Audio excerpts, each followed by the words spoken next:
on my little thing there. That is your cue to be encouraged to go ahead and sub if you've got one. Sub them if you got them. I finally actually got affiliate, so it's cool, and I'm feeling pretty cool about it.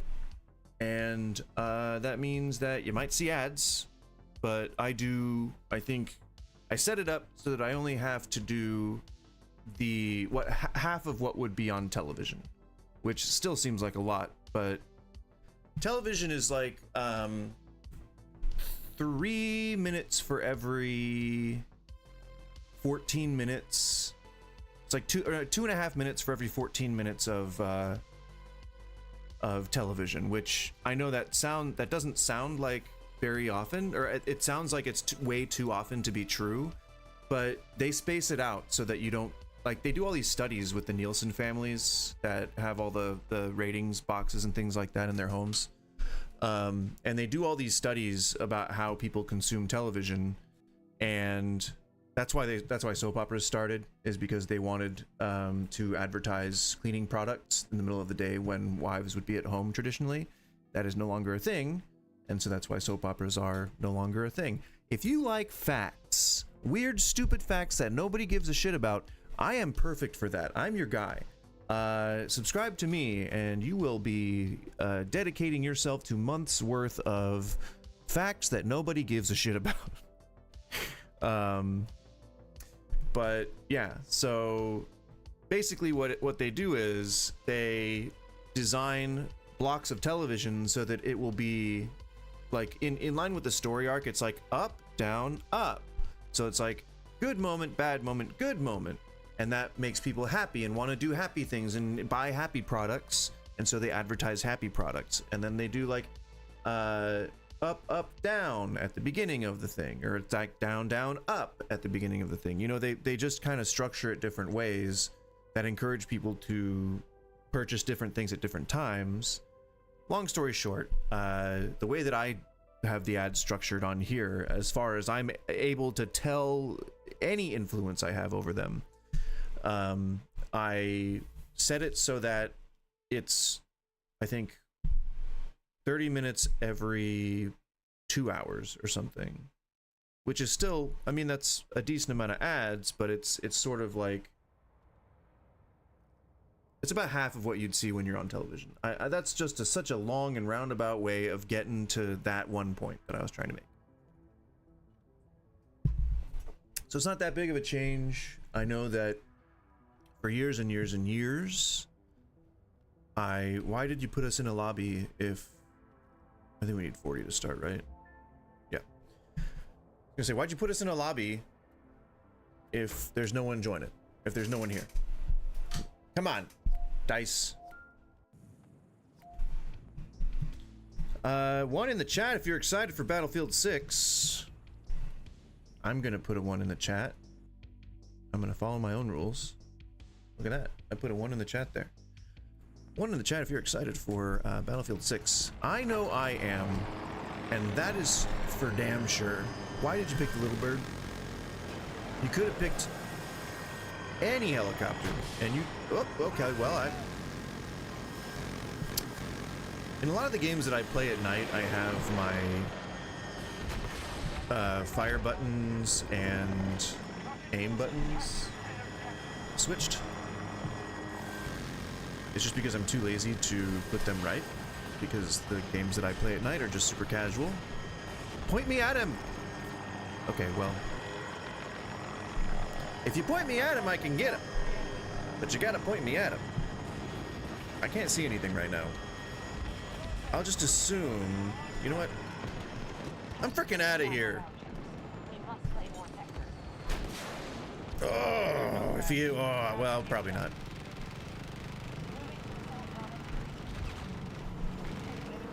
I was gonna say, if he had kept going, man, I would have really made believe like I could have gotten him.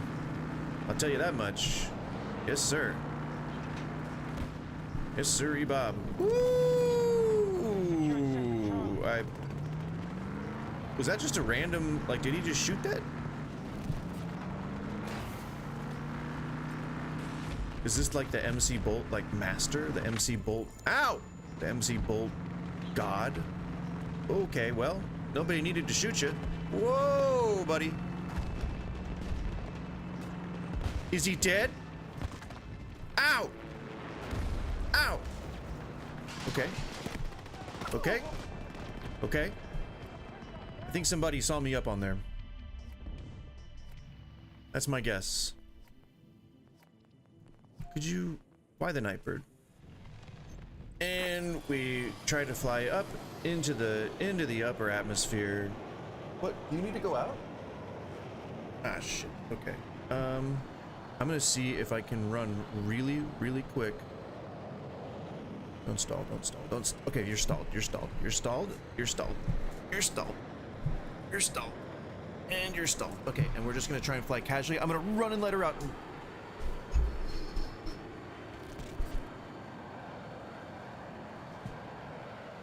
Okay, okay, all right, we did it, we got back, Oh my god, okay. Whew, you can go outside now if you want. Go on, Piquetto. Oh my god. Probably scared the shit out of her. Ow! Abort! Abort! Abort! We're aborting mission! We're aborting mission! Don't attack me! I don't deserve it. Oh!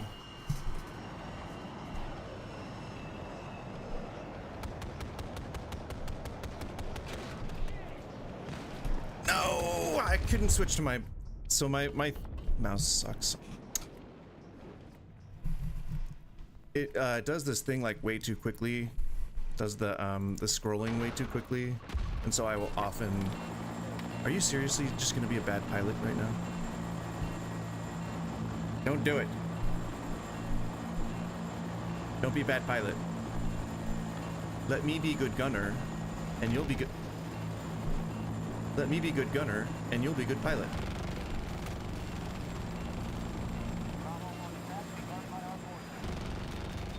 I must resist. Oh, come on, man. I was gonna say I must resist. No, you eat up. You're gonna just eat poop out there. She eats poop all day long. No, go lay down. You're just gonna eat poop. I can't let you out. You're just gonna eat. She's gonna eat poop out there. What if she eats poop? Chat, should I let her out? Get me an update. Chat, should I let her just be outside so she can just eat poop? Why am I leaning so close to my mic? Oh my god. It's like I've never done this before. So it may seem strange that I'm running with the crossbow, but I promise there's a reason. I was able to damage a helicopter with a bolt, which tells me that there's a way to shoot a pilot out. Okay, well, get in there. He saw me before I could really do anything about him, and that doesn't typically bode well for protecting my ass. Oh, okay, well. Gonna try to plug him with another one, but didn't work out. I need a pilot. I need someone who can like fly one of these. Can you not be in a Nightbird? Don't be in a Nightbird. Be in something I can get into the gunner's seat in. Okay, well you're okay. What'd you pick? What'd you pick? What'd you pick? What'd you pick? You picked a... Where are you? You picked a... Apache. Let me gun. Come back. Spawn.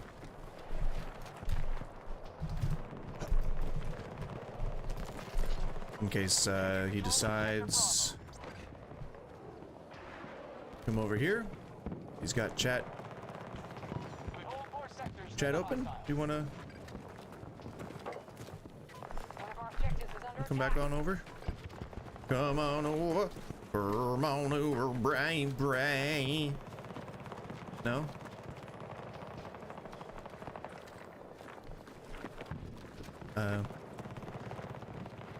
Did he go down? I think he went down. He might have gone down already. Okay, well, let's see if I can. If he's got flak, I can probably. If he pisses off those air support enough, I can probably shoot him out. You're using flak paw. Oh god.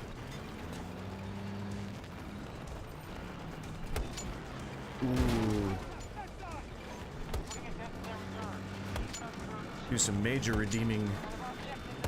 If I can take out this mother fudger.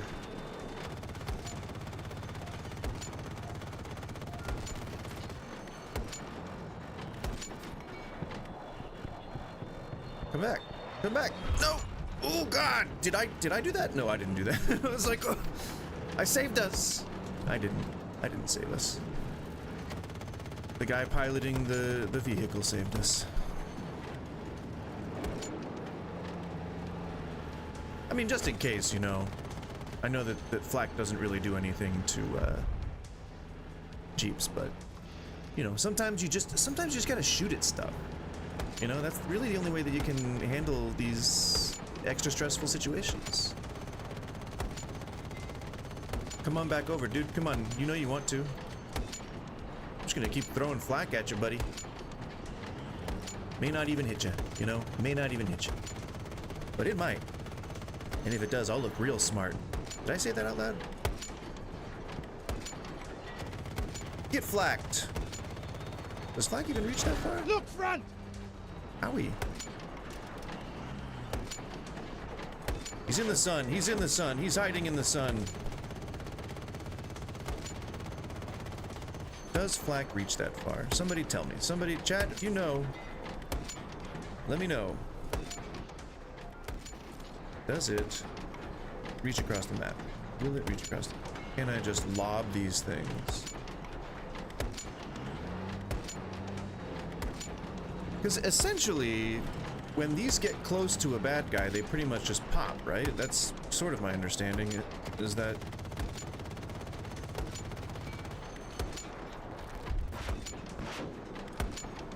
Ah, come on, I'm really trying to get him, or I'm really trying to lead him right. No. I don't even know, is the velocity of this thing... It feels really slow. Okay, yeah, it was slow, but I did hit him, so...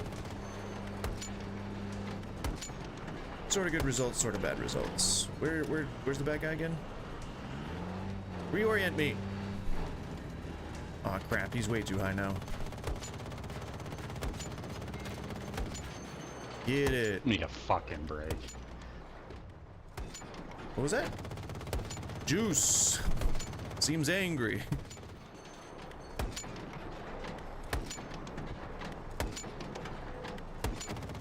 Getting way too high.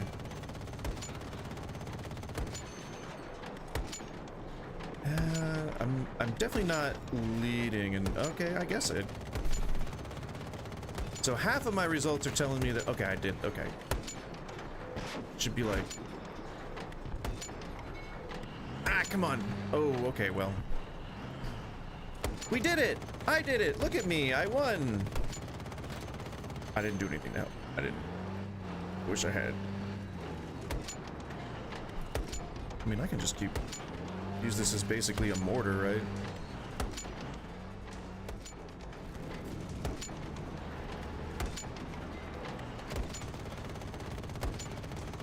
Do AA, I mean, the 30 millimeters, like they damage vehicles, right? Or am I just super wrong, or I think I'm right on that? I haven't leveled up, I think, in AA enough to know that for sure. But I'm curious.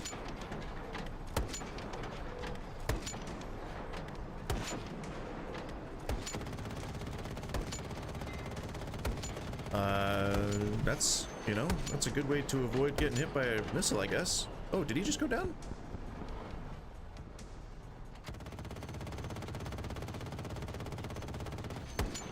That's way too high. Way too high. Down and that's free. Allied forces sector Bravo.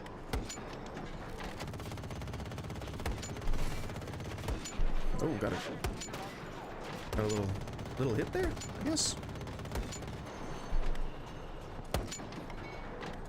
Is he looking for us? No, he's not looking for us.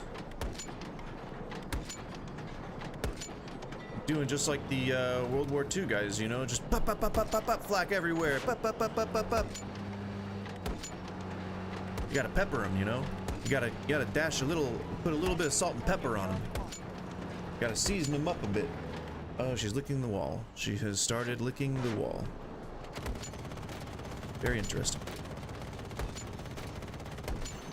Ooh, buddy.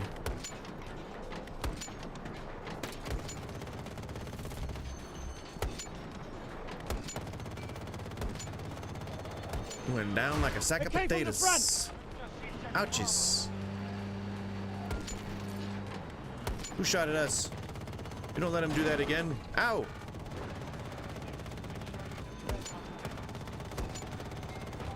I won't sanction that. I do not sanction it. Ow!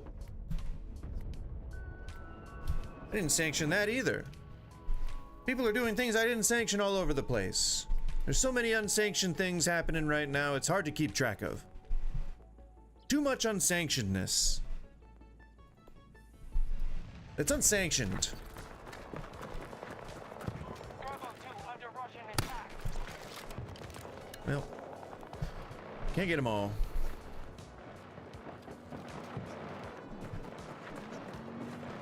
Am I still going with the flashlight on there?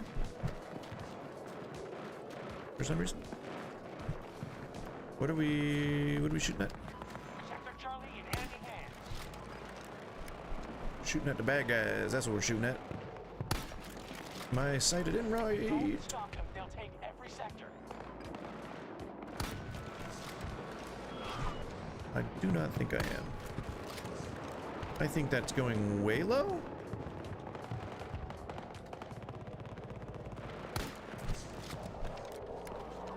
How low is that going? How low can you go? Okay, well, he's not going to be my benchmark. I'm standing perfectly still in the open, more or less. Not a smart thing to do. If that little bird wants to come back, I can see if I can pop him one. Let me pop you one, son. Let me see if I can shoot you out of there. Ouchie. That wasn't a person. That's not a person. It would have hit him straight in the head if it was, though. It would have been like, woo! You never would have even guessed how cool that would have been, you know? Because it would have been real cool, alright? Don't even begin to judge me.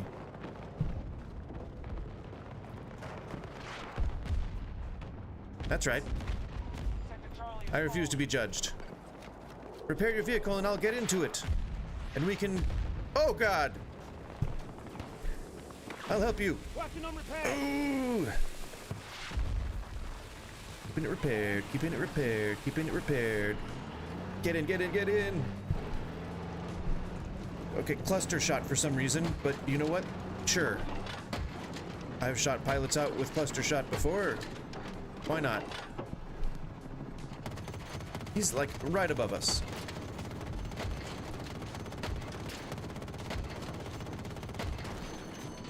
Come on, it has a limited range. Damn it! He was almost mine.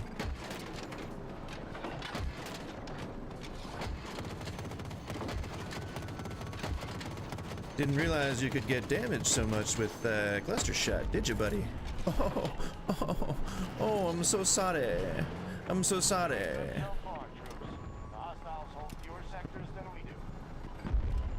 They think they know. Like, you can't, you don't know. You have no idea. Like, could you please not be crazy?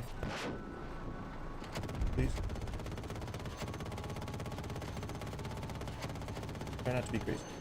Just try to not be crazy for once, please. Just try not. She's very crazy. Just be less crazy. Crazy baby. She's still a baby. Even though I think in dog years she's like probably, I don't know, like 10?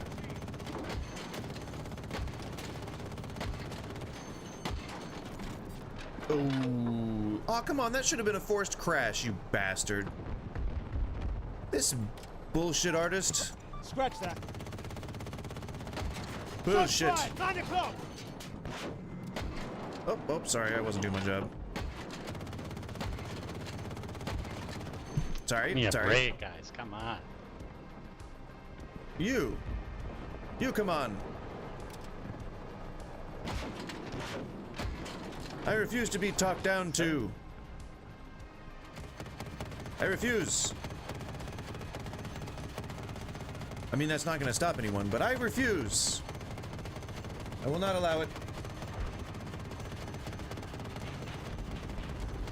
Oh God.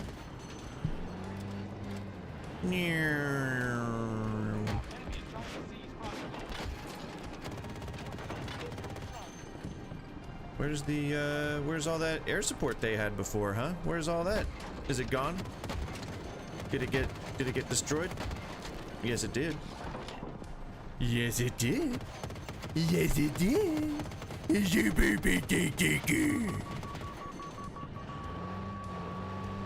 Yeah, that's right. Who's shooting at us? How did they lock onto us? Who's shooting?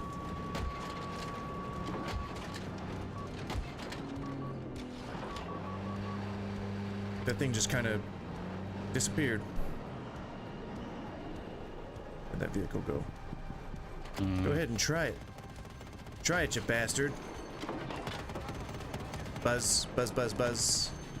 Oh, I want to get in that. I want to get in that. I want to get in that. I want to get in that. I want to get in that.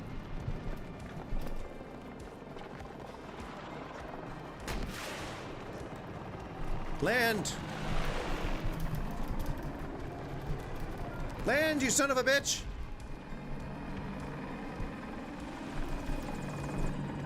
Now get him. Now let's fucking get him. Can I do it? Can I make this man proud of me?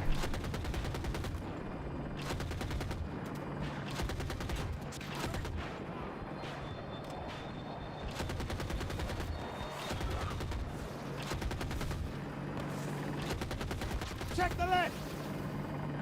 Can I make this man proud? We shall see.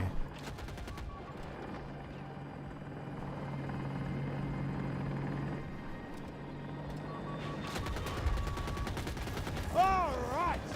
Get him. Get him. Throw some bullets. They've nearly exhausted their resources. And then I will go dark so that he can be stealthy. And I will wait for him to strike. Never mind.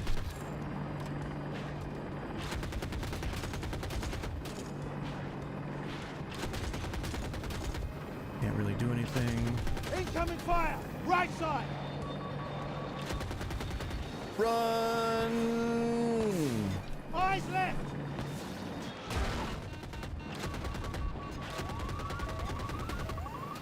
Ooh, almost. Well, not almost. It would have been great.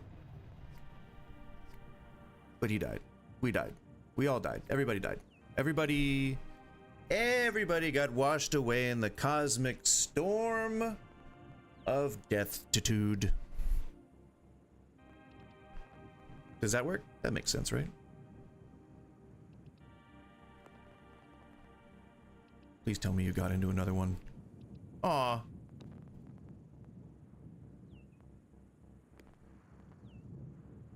Damn it. Well, see if I can wait just a little bit. Is he? Oh, he's back, isn't he? Damn it. Okay, well. Oh, did he get out? Yeah, he got out of there, didn't he? Is that... Okay, I was about to ask if that thing was dead. Is an RPG long enough range to get the thing? No! Good work, No! Patch. That was a hell of a Ah! Matches always end so damn soon.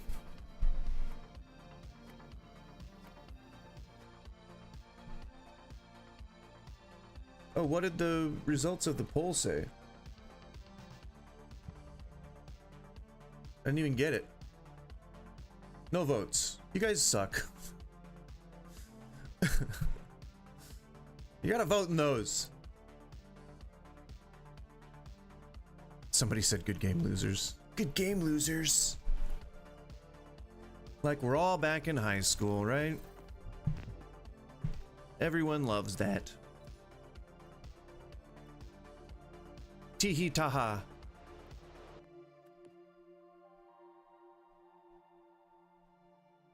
I'm not a loser. You're a loser. If you're just joining, thanks. Come on, you gotta Call stop. just came in. They're putting a unit together. And then she tried to eat my hand. She goes crazy and then she tries to eat my hand. It's not a good sequence of events, let me tell you. It's just, it's problematic. Don't bowl her over. Don't do anything to disturb her good time, okay? Yeesh. But also, hello, and I'm Goose, and hi. Hello, and hi, and hello. I've said that quite a few times, and it's just because maybe I enjoy greeting people, okay? Alright? Anyone going to Comic-Con this year? The Comic-Con in the town that I'm in, what has happened to this cart? Starts tomorrow. Comic-Con starts tomorrow. I don't know if I mentioned that Comic-Con starts tomorrow. I don't think I did. I don't think I did. I don't think I did. I don't think I did. If you're going, I will be there. Hello. Hello, Comic-Con. What's up? It's me. Hello. I'll probably be wearing the same outfit I am today because I only have like 3 of them.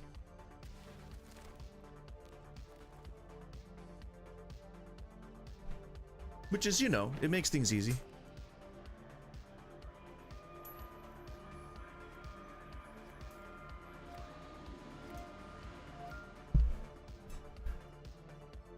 Our lost submarine has been recovered in Along, India.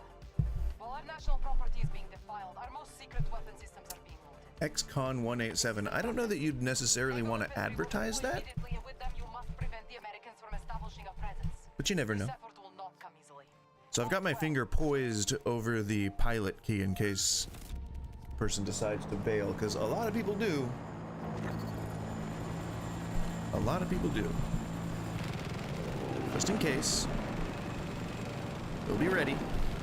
I'm also ready to take any gunner seat. If you give me the gunner seat, I will take it. There we go. And just making sure our pilot doesn't bail. And it looks like maybe we're good.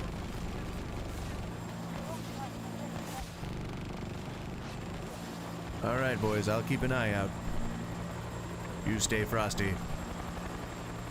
Just point me at the bad guys, and I will try to hit. Okay, we're gonna get shot out of the sky.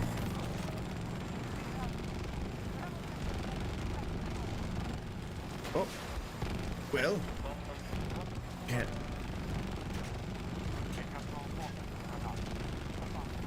Gotta keep the pressure on. Gotta, well, I guess kind of. It's really, that's more of a real life thing, and not a. You know what? It's not a video game. It's, you don't want to. You do want to keep them pressured, typically. And I think Battlefield still has the, you know, suppression mechanic, so it's a thing. Do they? I don't know. I don't know if it still has the.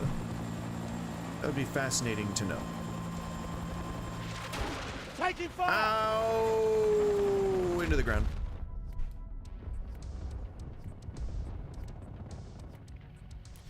You know, sometimes a rocket hits you and you flip upside down. Sometimes that's just how it happens. I wish it wasn't, but you know, sometimes.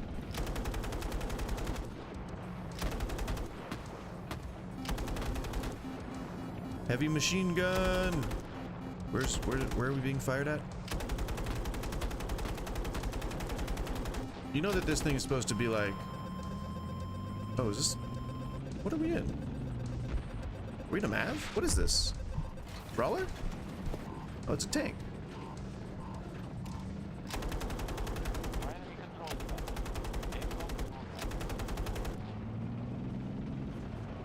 I thought this was a bolt, but it is not.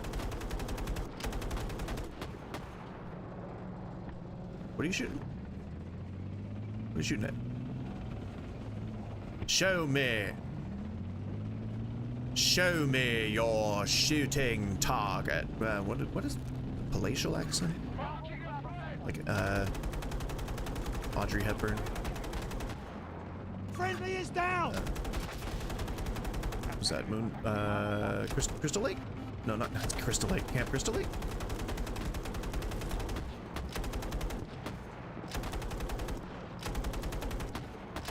You've been a very bad boy. That's from I think Freddy vs. Jason. So it's not just. I'm not just saying that randomly. The quote popped into my head. That did pop into my head kind of randomly, because I accidentally said Camp Crystal Lake. I guess it wasn't random. Nothing I'm saying is true. Seriously, We're taking damage. with this frickin' sensitivity.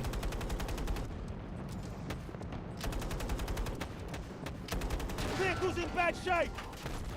Okay, well, you throw enough RPGs at a tank and it'll blow up. That's just kind of how things go. Another UH-60, huh? It'd be nice if I could get into the number 2 spot of a helicopter. That would feel good. What are we doing? This feels strange. This feels somewhat unnecessary. Why are we doing this?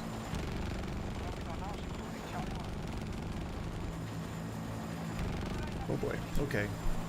Yep. I knew that was gonna happen. Kinda had an inkling. Now it's really just gonna take one missile to bring us down. And you're not pointing me at the bad guy.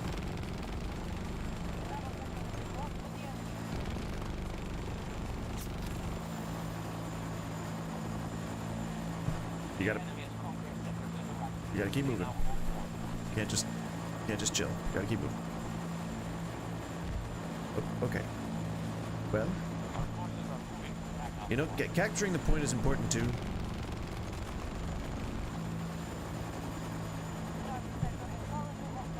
So, you know, it's a risky thing, risky spot to be in. Okay. Yep. Because then you're on behind enemy lines where an AA could spawn, and then you get shot out of the sky with the AA. See, and I can't tell people how to shoot. Gosh darn it. Because that's not proper. You know? Not proper.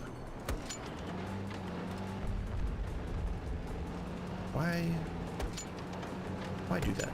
You know? Why make your identity bailing from aircraft, you know? I need stuff to shoot at in the butt. I need stuff to shoot in the butt. You know, if you're being a bad mamma jamma, I gotta be able to take you down. You know?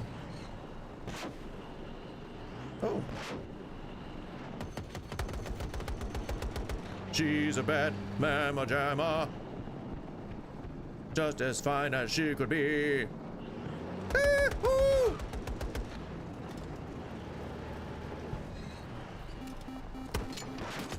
I think that does anything. Whoa! Incoming fire! Whoa!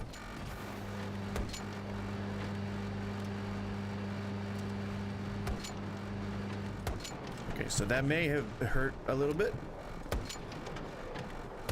Definitely hurt us. Cannot deny that. But I'm just gonna keep shooting this The armor's taking a beating! at these guys. And I think most of the time they don't know that someone's gonna be in the gunner seat, and so they just assume that they're gonna be able to get the kill, and then they don't. And that's when you get the kill, and it's, you know, it's a good little thing, good little cool little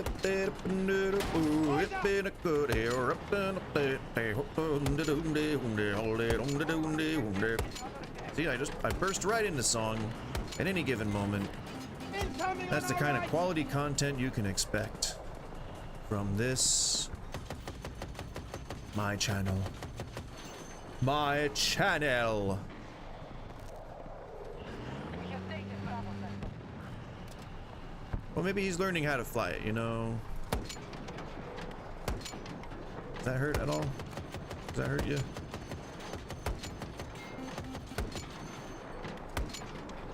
Probably not. Oh, ouch! He's shooting.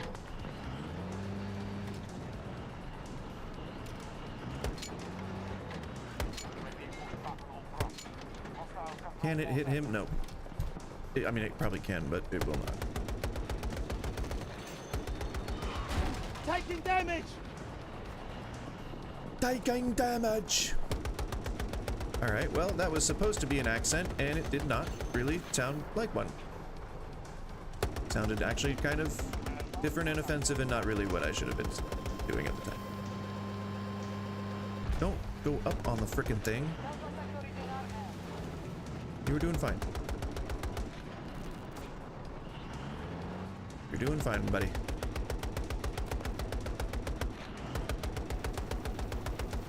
Promise I will try to aim a little better.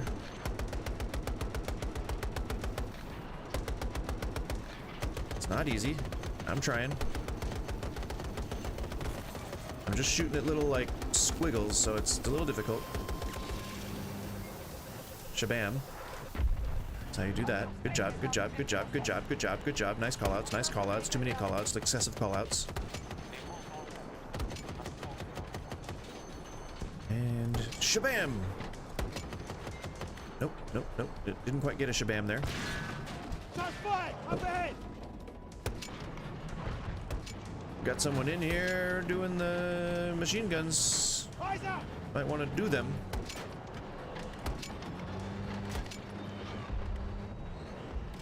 Okay.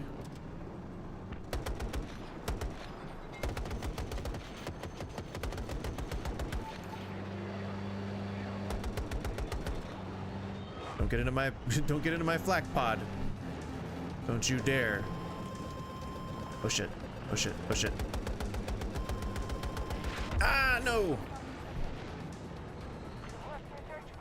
Wasn't a whole lot I could do, I'm sorry. I can shoot at that helicopter that's like really far away. That's something I can do. I promise. I don't like the look of that storm. I don't like the look of that helicopter.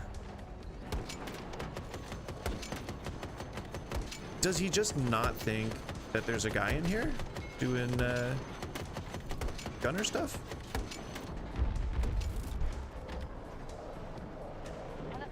What did he think he was accomplishing? You're not gonna kill Storm's us. getting close. Oh god. No, like legit the storm is getting close?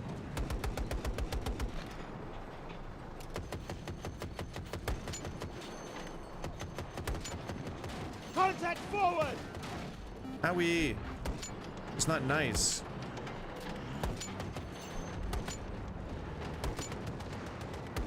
I'll pelt you. I'll pelt you with flak. I know you're not an aircraft, but I'll pelt you.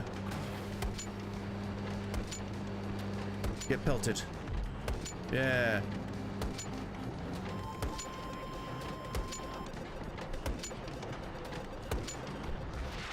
Look at that. Look at that. Wait, what? Who got us? Oh, someone probably flew over us. I wasn't even paying attention. I was expecting the storm to get us, you know? I don't know what I thought. I thought the storm was gonna take care of us, you know? Whack us off, you know? Like, whack us out, whack us off. What is the... You get whacked off, right? Is that how it happens? Anyway, I thought we were gonna get whacked off by the storm, so... Instead of whacking each other off. I'm sure someone's gonna snipe me.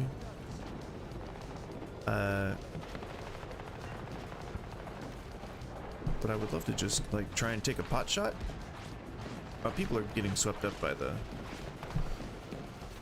Probably very few people chilling on the top of the boat right now, you know? I just want to take a little pot shot. Just give me a little pot shot. Just give me a little... Boop. I want to see if I can actually, like, get the shot into a face. Let me boop it. Oh, this is a bad time to be flying a helicopter right now. In the...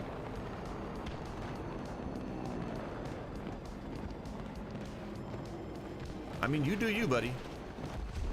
Slay Queen, as they say. I want to shoot Horizon, you assholes. I really want to get someone at a very long distance with my golden crossbeezy. I gotta see some people popping up. People popping, people popping. Say that 5 times fast. Yeah, that's right. But you can't.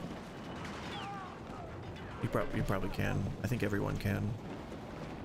Oh my gosh, how far is that? Can I hit that? Are you gonna be on which side? Oh boy. I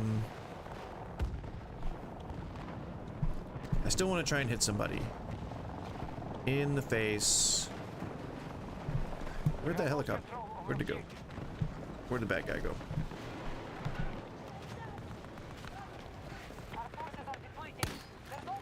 Nope, I think he most assuredly got killed.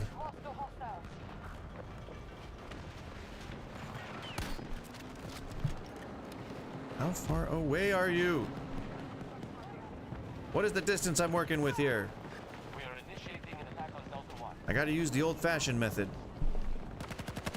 Ow! He shot me with a submachine gun. You know, I guess I was expecting that.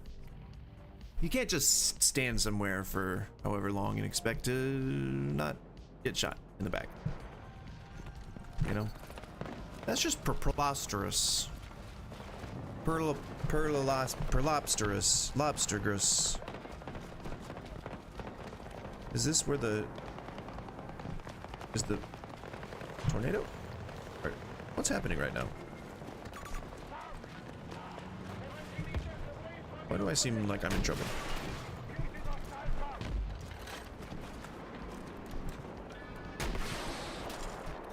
You munchkin. Defeat? Oh yeah, we did kind of bad, I guess. Yeah, we did defeat. Yes. I guess I'll... I'll cop to that.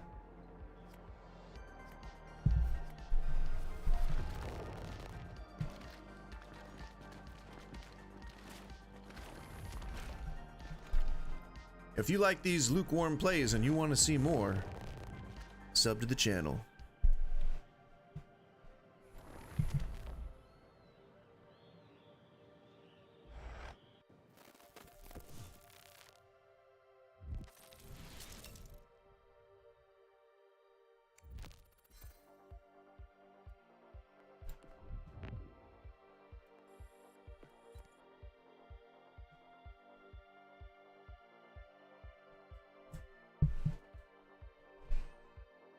So you know what I think what we're gonna do instead of I mean not instead of anything. We're just going to Time to step up. I'm gonna start to kind of sort of transition things over into a Talk Thursday model here. Not for any reason other than I have been playing a lot of Battlefield, and I don't have a problem with it. But what I would like to do is I'd like to maybe open the floor to people. If there's possibly anyone that would like to show off a talent or to be a guest on something that I like to call the world's first wholesome podcast, then stay tuned. But if you want to stick with Battlefield, let me know and I will. I am willing to do thy bidding, my masters. I mean, that sounded weird. That sounded corny and weird. It's a little creepy. Sorry. I won't do that anymore. That was weird. That was weird. Let's not do that. Not do that again. All right. So we have the Discord is open. And again, I'm very casually doing this. If I see anybody saying that they want me to stick to Battlefield, I will. But I have Discord open. We have it on and ready. I'm gonna hit the copy link thing and I'm gonna pin it in the chat. If you have a unique, don't lag me, don't lag on me. No, Battlefield, why? Oops, it crashed. In that I force quit it.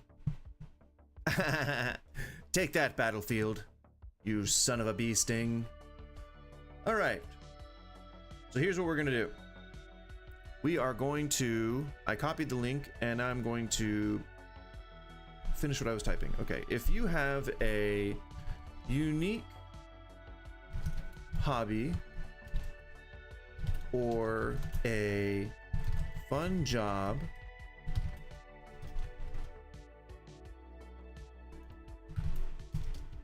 or just want to share a cool talent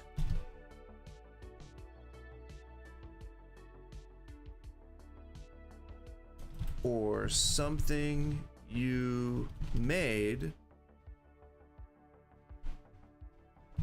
call in now,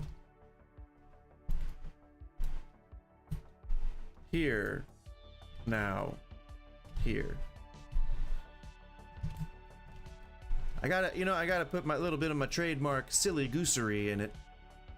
Okay, if you have a unique hobby or a fun job or just want to share a cool talent or something you made, call in now, here. And I have provided the link. It is now on the YouTube and I will pin it. And I am putting it on the Twitch and I will pin it. And it's up there until it is unpinned. All right, so what we're doing now, we've casually switched over. Again, if you still want to watch me play Battlefield, I am okay with doing it. But I also kind of wanted to sort of piggyback off of the fun that I had on Tuesday and just put a call out there in case anyone happens to have any fun.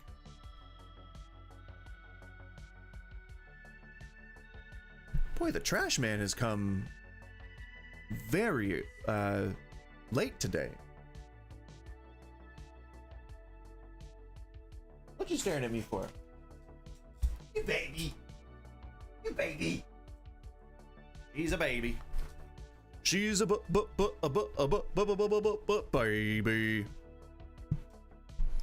All right, so just like on Tuesday, what we're gonna do is we're gonna bring someone in here and they're gonna share whatever they want with us. And it is just a very loose, fun, casual kind of thing. You know, if you click that link or if you copy that link and you enter Discord and you go into it and you see that you are now in the waiting room, then you are in the right place. I will pull you then up into the box and you can share whatever you want, as long as it is within the terms of service and it's not a serious topic. This is all mostly just for chill fun. Please feel free to do so while we wait what we're gonna do is I would like to put I want to make that window bigger. I want to make the camera a little bigger, right? And that way I can then make this a little bigger. And then we will open a new YouTube window. Shabam. And we will do the same thing we did last time, which is looking at, what was it? It was crazy interview questions, I think was something that we started with. Also, I'm down to answer any questions that you might have as well. So that is another thing that I would like to do. If you have a question about anything that I happen to know something about, then I'm happy to field that for you.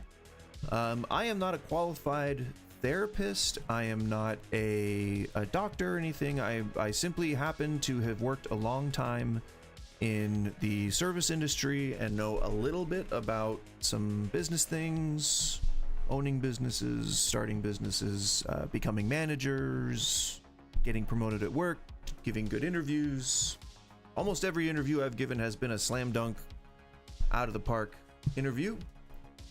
So, I mean, I don't know what credentials, you know, one tends to consider when thinking like, oh man, that person is qualified in what they're trying to speak on.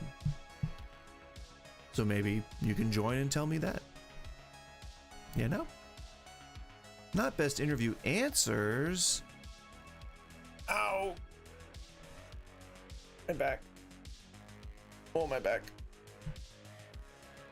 Is this somehow louder than it was before? I feel like it was. Or it is.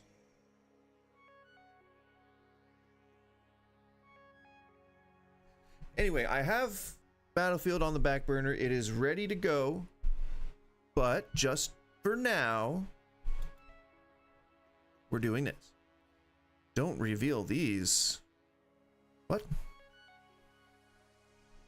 You landed a big interview. Congratulations. But now we need to hit it out of the park. And as you head into the interview process, I don't want you to make these common interview mistakes. So in this video, I'm going to share with you some things that you might not want to reveal in your interview. Reveal? Okay, maybe not 1.5. Hi everybody, it's Brian from A Life After Layoff.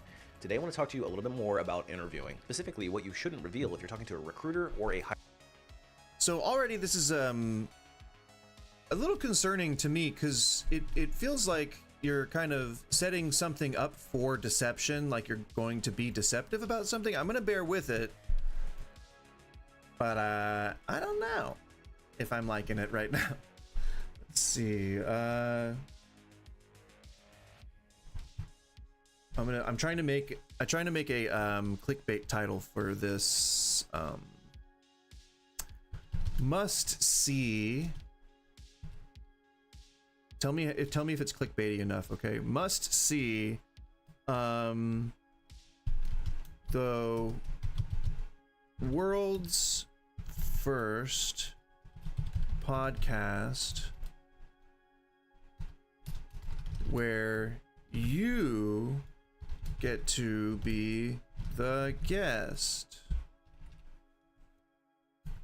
Or should it be live now? What would it be? Call in now, yeah. Call in now. The world's first podcast where you get to be the guest. Discord link in chat. In cat. Discord link in cat. So you have to look inside the cat where you get.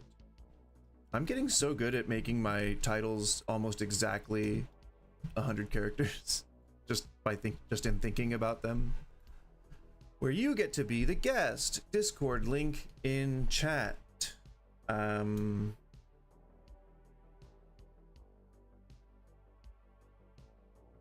Call in now, the world's first podcast where you get to be the guest. I don't want to comment there.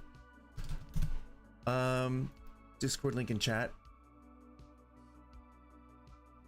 That seems fine, right?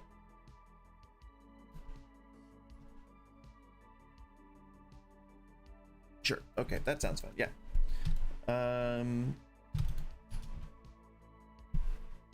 And then we'll put a lovely little tag there, and we are good to go. I will switch the thumbnail back to the Talk Tuesday format. See, we did this very slowly. See, I'm doing the thing. I'm doing the thing, and I'm doing the thing. I'll actually use the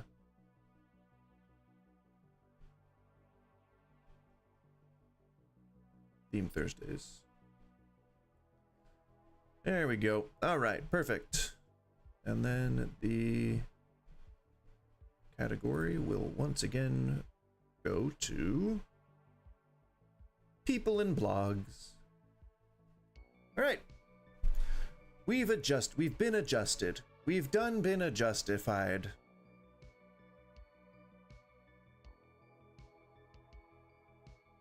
Whatever that means. Oh, I also have to switch the title on Twitch. I gotta switch the Twitch.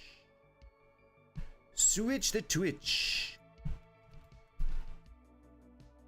Put that there. Put this here. And remove that. Put that there. And bada bing. There we go. All right. So, thank you so much for being patient. If you are just joining, we have entered the second hour of streaming, which means typically if I don't get, you know, the engagement that I'm looking for, then we move on to something else. And we've decided to move on to what we did on Tuesday, which is essentially, I want this to be sort of like a podcast format where I invite people on to just talk about something that they're passionate about. And this can typically take the form of a story about a job or a story in general or a profession that they particularly enjoy or a hobby. You know, there's a ton of stuff out there that we can cover.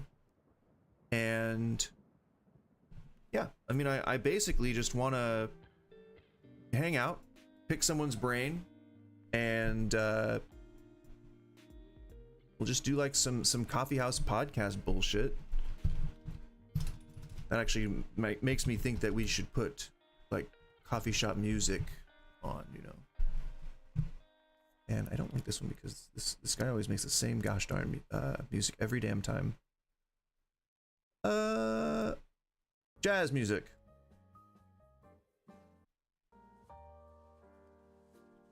There we go. Okay, yeah.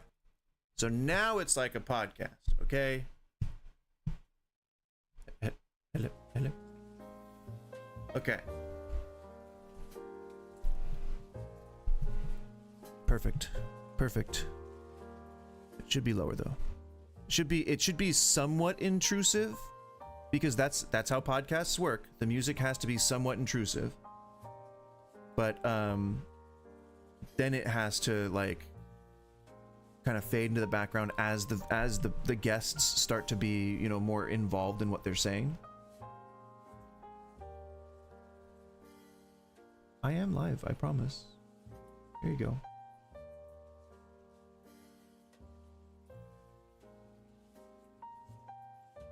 I think my phone is overheating. Okay, calm down. Take a sleep. Shh. Sleep, phone. Sleep. Sleep. Slept near.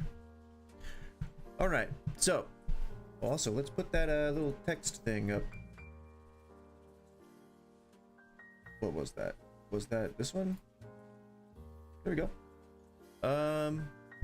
It's not Talk Tuesday anymore. It is Talk Thursday. Let's see.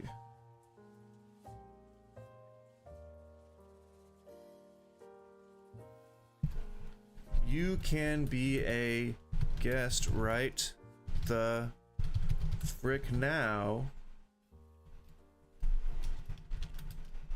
Just use the link in chat and share your passion. Let's not do that. Let's not say passion. Share your hobby, story, artwork, etc. There we go. All right, just use the link in chat. Now on Tuesday, if you were here, we had a lovely chat with a person by the name of Lyra. I think I remembered that correctly. And they showed us some really cool, a really cool song, and it was very good. They were very talented, and we talked a little about some of the difficulties that they've had in life and just kind of how they've spent the time overcoming that adversity, and it was a good chat. And I wish again that I had had more time to spend chatting, but that can definitely be a thing. Just call in, get into that waiting room and get into the box, and then let me question you. Let me just question the heck out of you, and it'll be fun. Okay?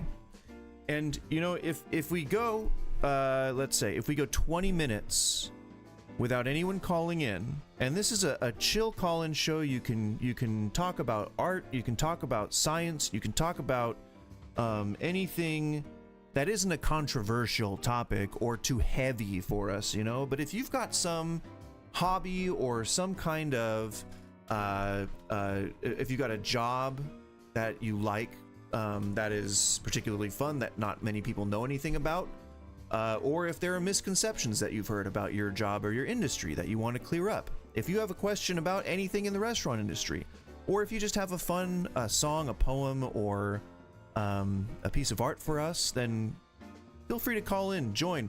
Even if there is nobody in the chat right now, the more people who join and share their stuff might encourage more people to join themselves. So, you know, let's build this community organically and together, and we can make it happen. Gosh darn it.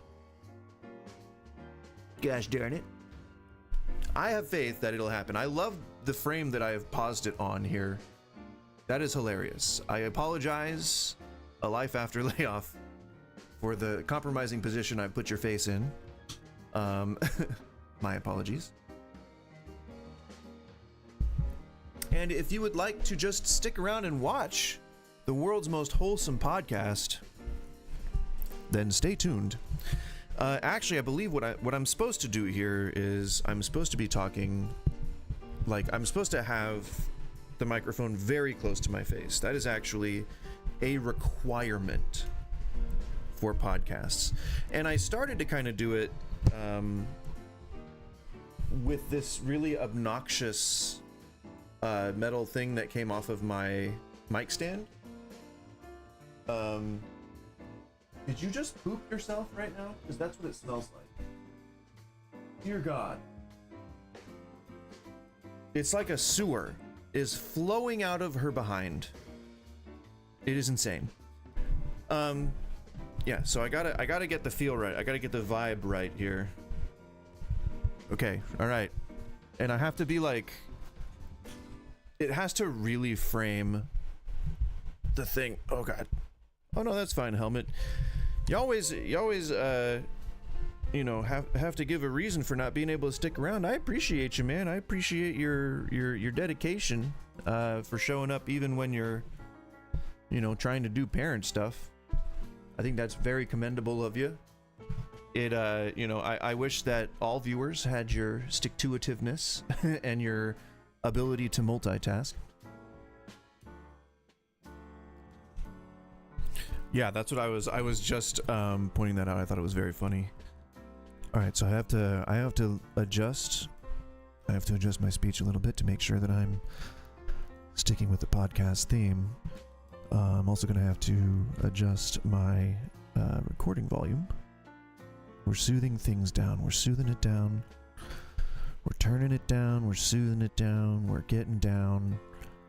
We're getting down. We're putting it down.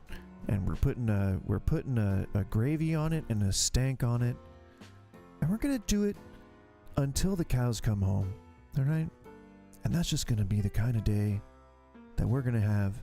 And we're going to share that day with you, the community, and me, the person within the community. Sharing with sharing. And then we're going to share again, and we're going to share all kinds of sharing. So Comic-Con's tomorrow.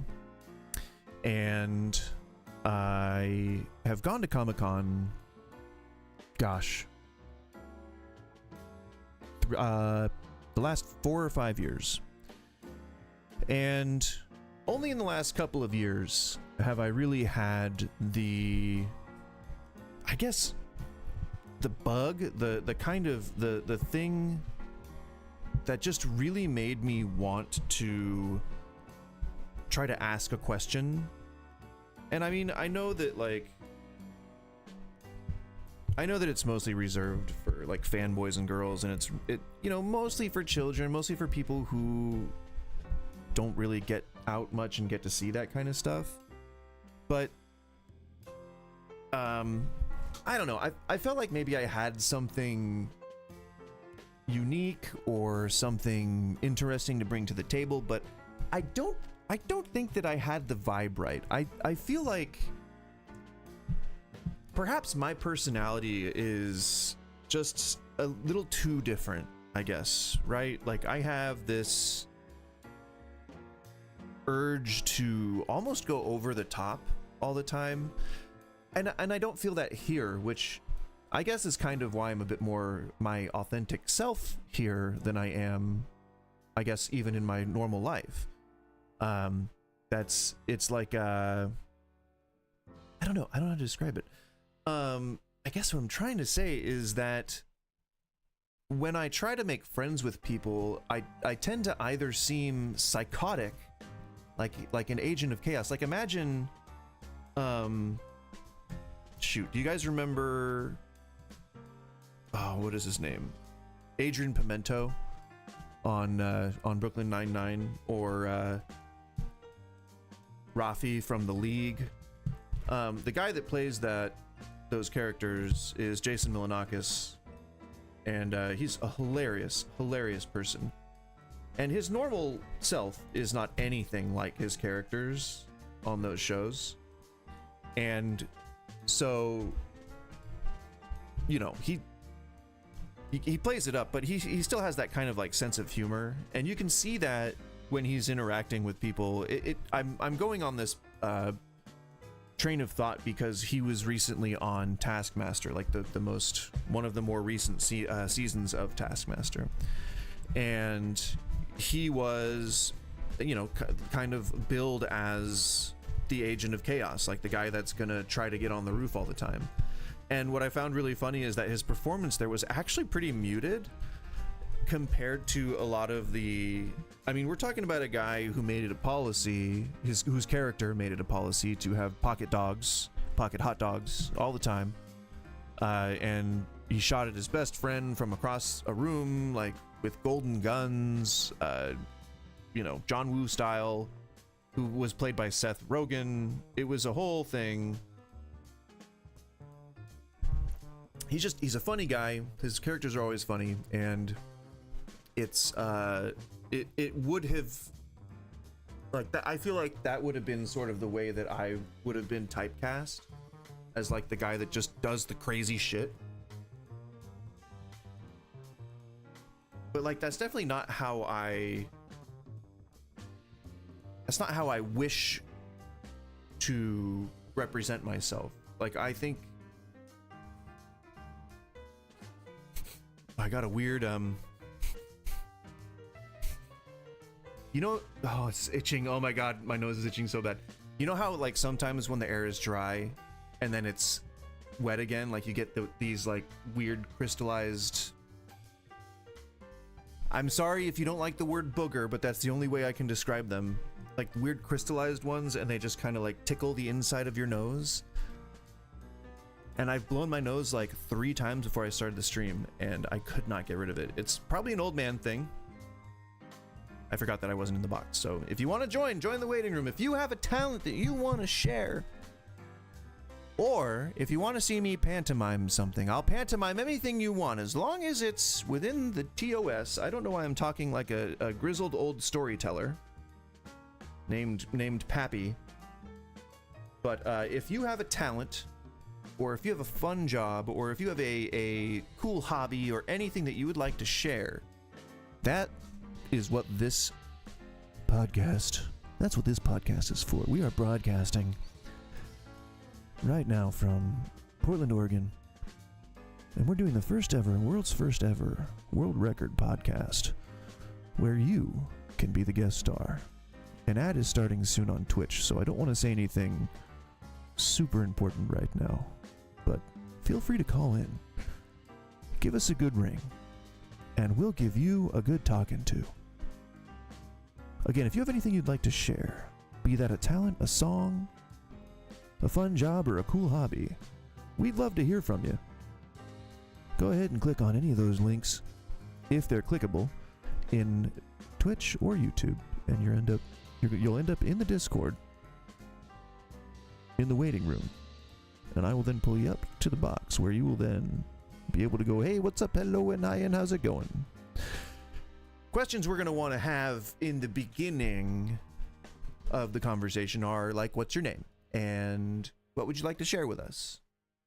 Other questions are going to be a bit more nuanced. I feel a little bit bad for Ball of Sunshine, because she was on when I didn't even expect to be doing it. I was just giving it a trial run, and I didn't have any like questions in mind already, so I was just kind of going off the cuff, and that's not an entertaining discussion. I'm gonna edit it so that, you know, the song is more like prominent, and I'm just gonna kind of feature just some talking points on the other sides of the song when I do post it. But I feel like I let her down a little bit. So I'm on both Adderall and I consume cannabis for anxiety, and it makes my voice crack so much, but it has improved my singing voice so much. I don't know why. I don't know what the magic sauce is to cannabis that makes it able to do that.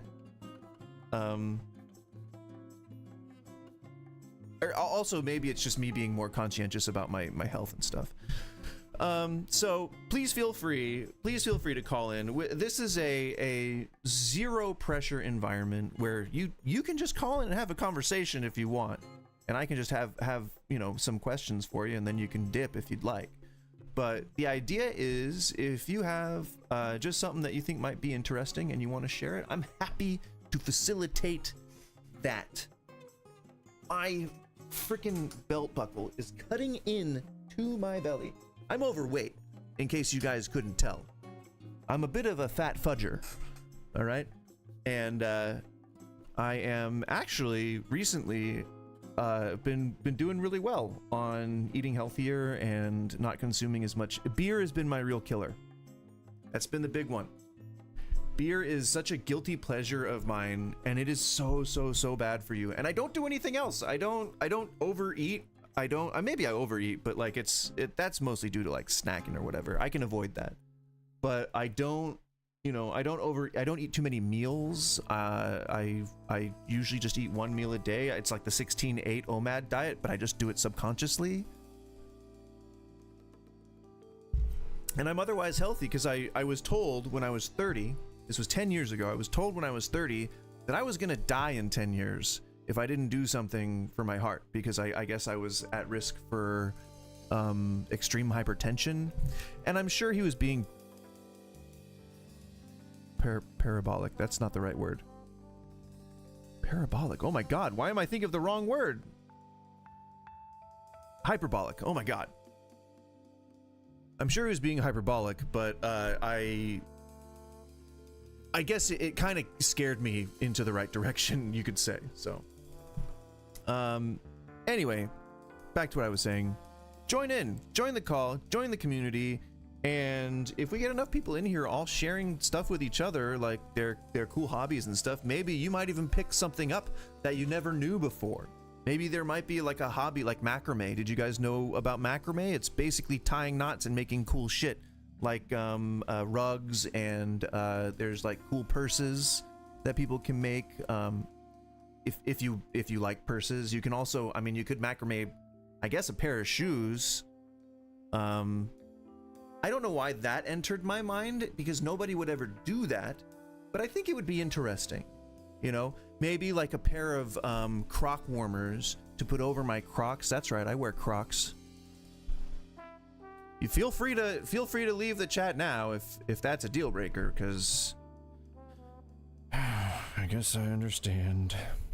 Let's watch this video. Or a hiring manager. But before we get too far into it, if you're So again, as I said before, just to catch you up, just to bring us right back round.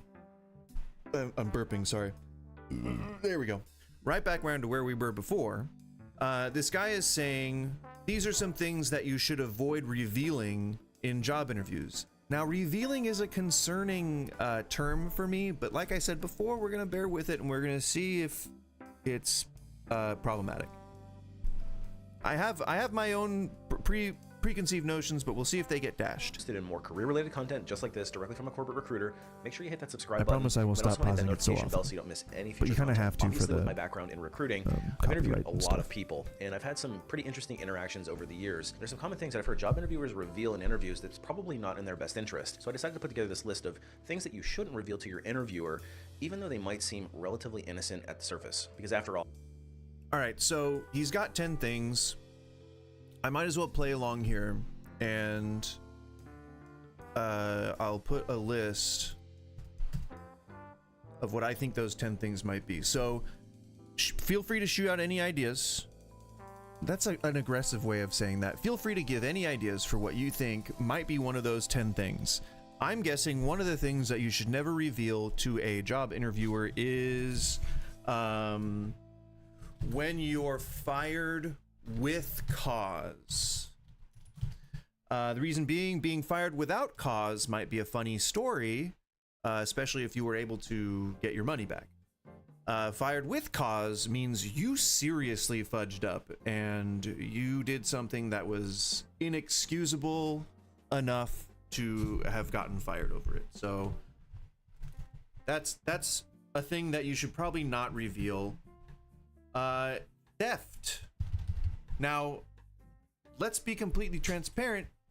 I have actually heard somebody admit to theft in a job interview. Granted, it was a very casual job interview, but he knew it was an interview. So I don't know if he just thought that we were friends and he thought that we were like buddy and that I wasn't going to, judge that against him in any way, but I did. Yeah, I definitely did. You shouldn't admit to having stolen, because not only does that mean that you don't have remorse over it, if you don't have remorse over it, means you might do it again. So, especially if you have like just kind of that kind of personality, or like the kind of person that likes to take, perhaps I just wouldn't reveal that. Illicit substance. Now that's a controversial one. All right. I promise that I don't advocate for any kind of control over my employees. I think that is like some kind of like control, like Napoleonic complex bullshit that somebody does to compensate for their own shortcomings. I don't think that you should police your employees. I think that you should provide your employees with the tools that they need to succeed, and if they fail, they need to fail on their own, and they need to learn from that. And if you're a good boss, then not only will you be there to help them transition through whatever period they're going through, if they've failed and they're crashing out, or they're burning out, or they're stressed, or whatever, you're there to help them through it, but you're also there to help give them the tools to understand how to do better next time. And if that comes in the form of yelling or over policing, it can lead to just plain old low morale, and people don't want to stick around. And so that's why I think a lot of managers have problems training staff, and we can go into that if you'd like. Just ask about it. But it also is sort of this sort of bygone era that we are exiting, where employees were seen as the most important resource. Unfortunately, it's not like that anymore. Unfortunately, now employees are mostly seen as a necessary evil, which is, whew, that is like, the pendulum's gone completely in the other direction on that one. But I will say that if you are at a company that you like, and if you are representing them as a hiring person, and someone comes in, then admits that they did illicit substances, I think you'd be well within your rights, regardless of whether you agree with the policies at your company or not, to not hire that person. I don't know why you would admit to that. So basically anything criminal, so anything with cause, anything criminal. I don't know if that covers 10 items, but it might. Things that are sort of, because he said that they were, you know, not necessarily things that you would think would get you in trouble. So let's try to think outside of the box a little bit. I think if you admit that you have a problem with punctuality, and I only say this right now because of you fucking children, you Gen Zers, Gen Alphas, you guys are late to fucking everything. Nobody gives a shit about punctuality anymore, and I mean nobody. I really do. At least nobody in Portland. I have never, ever, oh, actually no, one time I have ever worked with somebody, and I've worked in a lot of places in the last 10 years around here. Only one person has ever showed up on or before the beginning of their shift. Every other person, every single person shows up at least a minute after their shift, at the very least. And it's commonly, and anytime I meet someone for something, that is just such a pet peeve of mine, is when I'm made to like be ready on time to be at a place at a specific time, and then the other person's not there, or just getting there, or like in constant contact with me. That is like such a, what is that? What there's a name for that. It's a thing that just, it's a small thing, but it makes you like so angry. So, and it's you fucking Gen Zers, Gen Alphas, you guys, you've lost time somehow. You've lost the concept of time.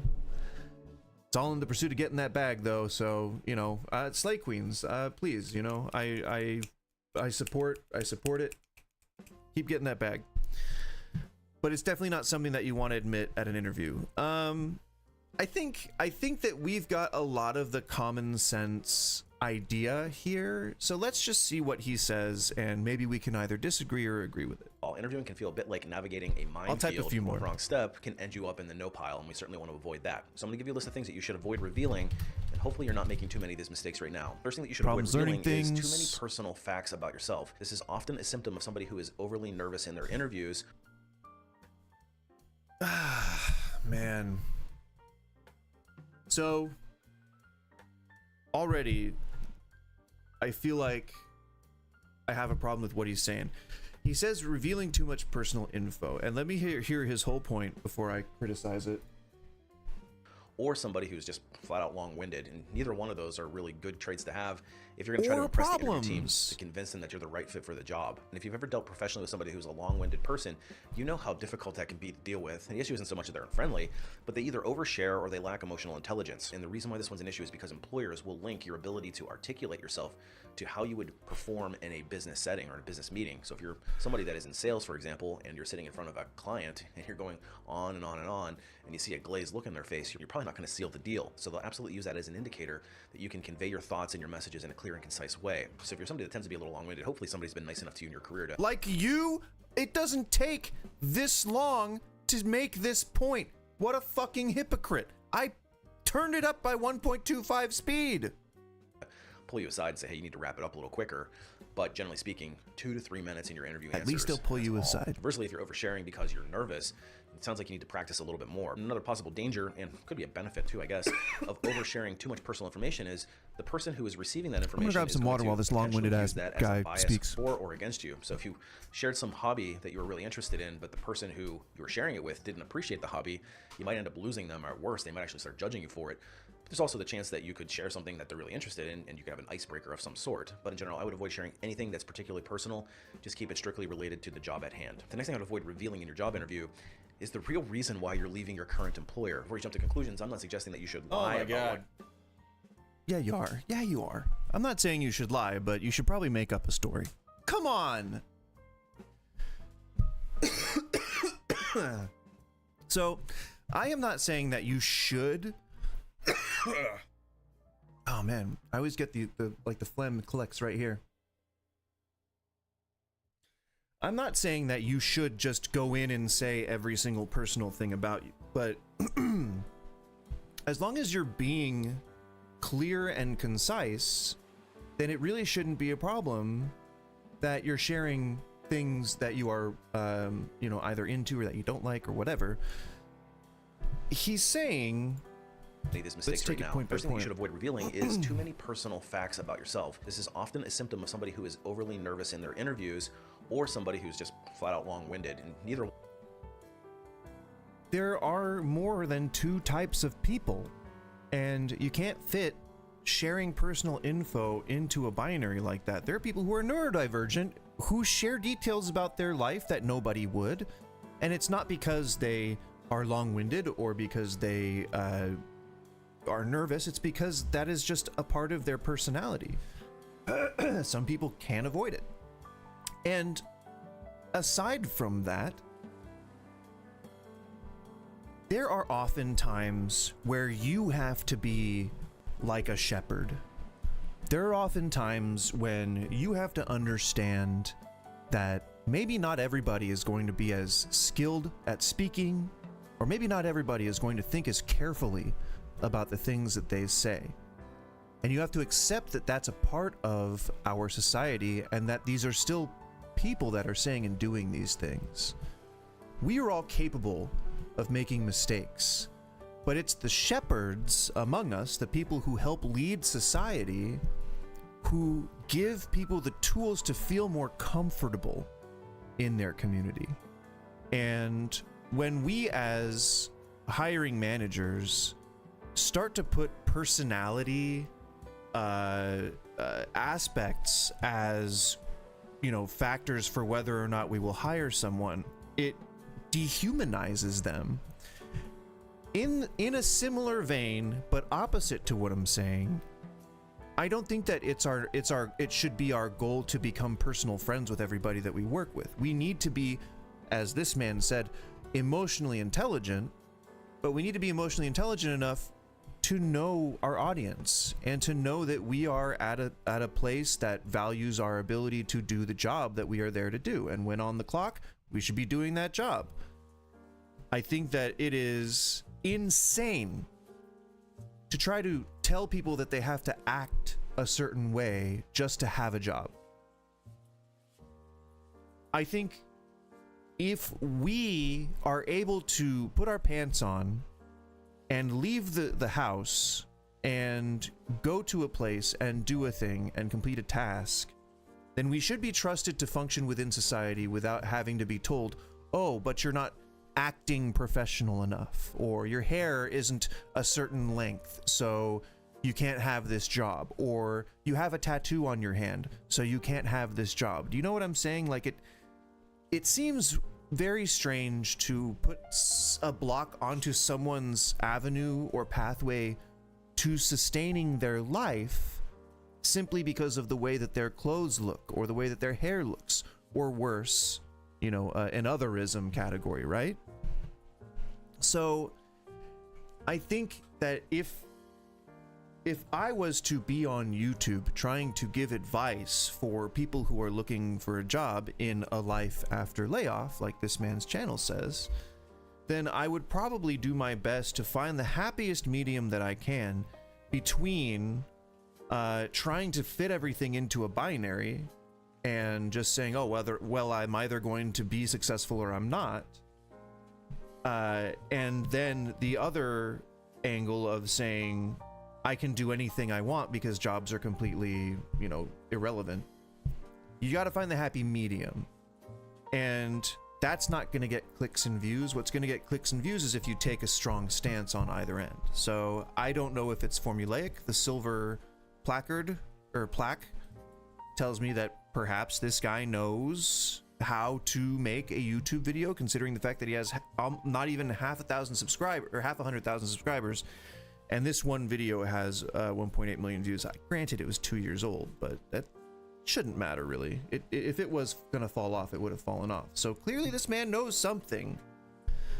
But I wouldn't say that you have to hold back on personal details just because you're afraid of sounding long-winded or because you think that you're not gonna get the job. And conversely, as far as hiring managers are concerned, I don't think that they should be basing their hiring decisions off of that. I think that it's insane, that it's crazy if they're gonna do that. Like, you know, some jobs ask that you wear a tie every day. I would not be doing that, but I wouldn't be applying for that job. But if I was, and it was somehow sprung on me at the last minute, I'd be like, I am not going to do that.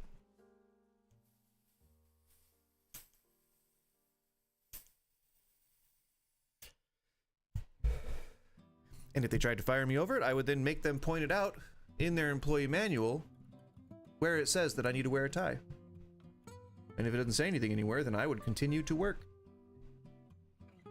And if they called the police on me, I would then have enough evidence to sue. One of those are really good and then you get a nice payday. If you're going to try to impress the interview team to convince them that you're the right fit for the job. And if you've ever dealt professionally with somebody who's a long-winded person, you know. So I think where he's coming from is he just has a person that he's worked with in the past that he's thinking of. Like, this is a very specific, pardon me, this is a very specific thing to not like. And so I have a feeling that he's coming with some baggage. Part of being a good manager and part of being a good coworker and part of being a good person in general is your ability to tolerate other people, and it's your patience and your grace. And if you can't have that, you aren't any better than the people that you're judging or that you're not hiring. See, again, you're like willing to take food out of people's mouths because they tell stories. As long as it doesn't encroach on the job, who cares? And then next, let's get to him encouraging us to lie. The next thing I would avoid revealing in your job interview is the real reason why you're leaving your current employer. Before you jump to conclusions, I'm not suggesting that you should lie about why you're leaving, but you might not want to share the entire truth, especially if you're trying to escape a very... That's lying. Not sharing the entire truth is lying. very boring employer, or you had a boss that you didn't like, or the company treated you poorly, or whatever reason you might have. Well, think long and hard about how you want to message and package that up, because inevitably an employer is probably going to judge based on that. So if you come in and say, my boss was terrible, I didn't like working for them, there was nothing good about them, we butted heads and I needed to get out, an employer might hear you're difficult to work with, you potentially could be a problem for us as well, too much of a red flag and we're going to avoid it. Similarly, if you're feeling very bored and you share that the job didn't challenge you very much, employer might say, we're a little disappointed by that, because if you were truly a go-getter, he would go out and find more interesting work to do to enrich the job that you had. And as a recruiter who's hired thousands of people and had lots of hiring managers give me feedback, that is some of the stuff that I've actually heard. So my advice to you on this one is to figure out why it is that you're really truly leaving, and figure out a way to articulate that in a way that doesn't come across as threatening to an employer. And taking a step... This is exhausting. I don't know why this one video is so mentally exhausting, but this is exhausting. So... it's still in there. I'm gonna go try and blow my nose real quick.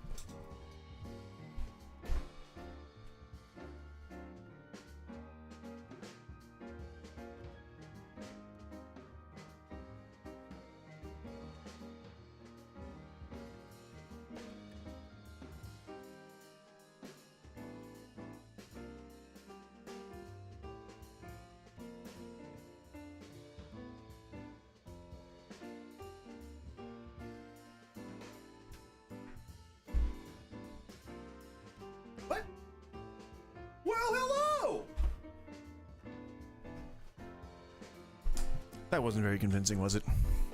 Oh my god. My nose. So itchy. So itchy. Please. If you're just joining, welcome to the world's first wholesome ass podcast where you can be the guest. That's right, you can be the guest. You and you and you and you and you and you and you and you and you. And honestly, you know, I say if you have anything interesting to share, then call in, but I don't even care if it's interesting. We can make it interesting. If you've got a job you hate, if you just want to vent about a problem that you have with an ex, or if you want to talk about, you know, I'm trying to buy a house and it's been really stressful, or whatever. If you just want to unload some of that anxiety, that's cool too. Thursdays can also stand for Therapy Thursdays. So, that too. You know, if you just want to vent some stuff, do it. Air it out. Get it out there. But also, if you have a talent, or if you have a hobby that you'd like to share, or if you have some artwork that you would like to put on the screen if we can do so, then feel free. You can either chat or you can call in. The call-in links are the Discord links in the chat in YouTube and Twitch. I want to say thank you to everybody who has been hanging out. And, you know, I'm sorry that there are now ads, but that means I'm finally getting paid for streaming. It may not be a lot, but it's better than nothing, right? That'll at least cover my subs to other things. Why I just burped like a lot for no reason. The hell was that? That was an anxiety burp, let me tell you. So, you know, as soon as we get people calling in, we can keep things going with the podcast format. But for right now, we're just reacting to a 10 things you should avoid revealing in a job interview. So far, the first thing he revealed was that you shouldn't give away too many personal details, which I kind of agreed with, but also don't agree with. He's making these things, he's basically trying to train you how to work, as opposed to telling you what you should avoid giving away in the interview, which to me is a little shady. Just a little shady. He's packaging things in a way that says this is how you have to be, and I think really what he's doing is the kind of thing that a lot of people do themselves, and that's just applying their own experience to things, which is fine. It's not empirical, but it's fine. That's what you have to offer, and you happen to be in this field, so preach on, King. Further, I've had people overshare their career plans with me, and it actually comes back to really bite them. Because inevitably, you're probably going to be asked, what is your current employer? Before you jump to conclusions, I'm not suggesting that you should lie about why you're leaving. So omission is lying. If you start to talk about your previous employers and, you know, you kind of like get into the nitty gritty, your prospective the hiring person is going to ask, and what was your reason for leaving that job? You're going to be put into a corner if you agree with what this person is saying. You're going to be put into a corner and you won't be able to explain your way out of it. I would say that transparency is key. Transparency is key for life. If you are just a person trying to function out there in the world, it really helps to just be honest. If you're nervous or scared or uncomfortable or unsure of something, or if you don't know what you're doing, then you need to be honest and transparent about it, because otherwise what's going to happen is you may end up failing upward and then being responsible for shit that you did not want to be responsible for in the first place, and you're going to have to make it work, or else you're going to look like kind of like a tool, right? So if you're in a job interview and one of the things they're asking you is why you left your job, I agree that you don't want to be verbose in what you're saying. You don't necessarily want to say, well, I fucking hated that place.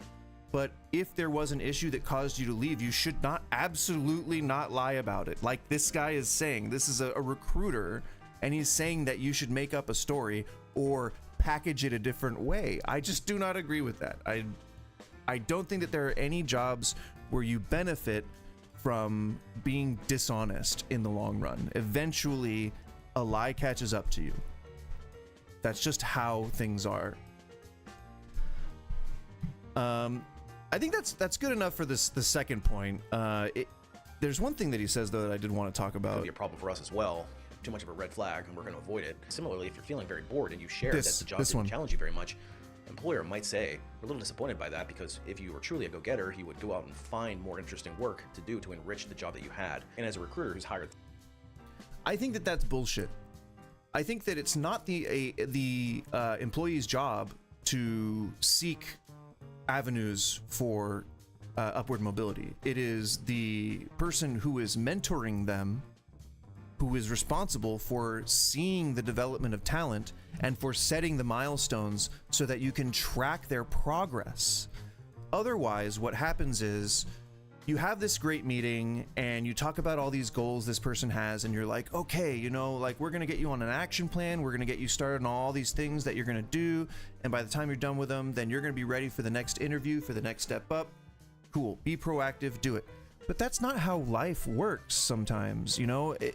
There are many times in a person's life where they're just not going to have the time to do their due diligence, or they're not going to have the time to do any of these things. And I understand that, well, it's like, well, then you shouldn't go for that anyway. But the imperative to seek further success hinges not only on the potential income that it can provide, but it also hinges on, but it also affects how you feel about your life and your job. And if you get a better job through skill alone, and your manager has managed, if you'll excuse the play on words, to recognize that talent and that progress, that feels even better than having to go and claw for it yourself. I can tell you, after 40 years of being alive on this planet, I would much rather have had support and assistance and encouragement than neglect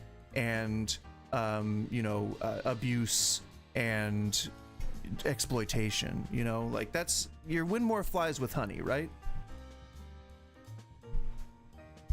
Is anyone going to Comic-Con? I don't know, is Comic-Con already over for most places this year? I think we might be the last to get it. It's September. It feels like a summer thing, right?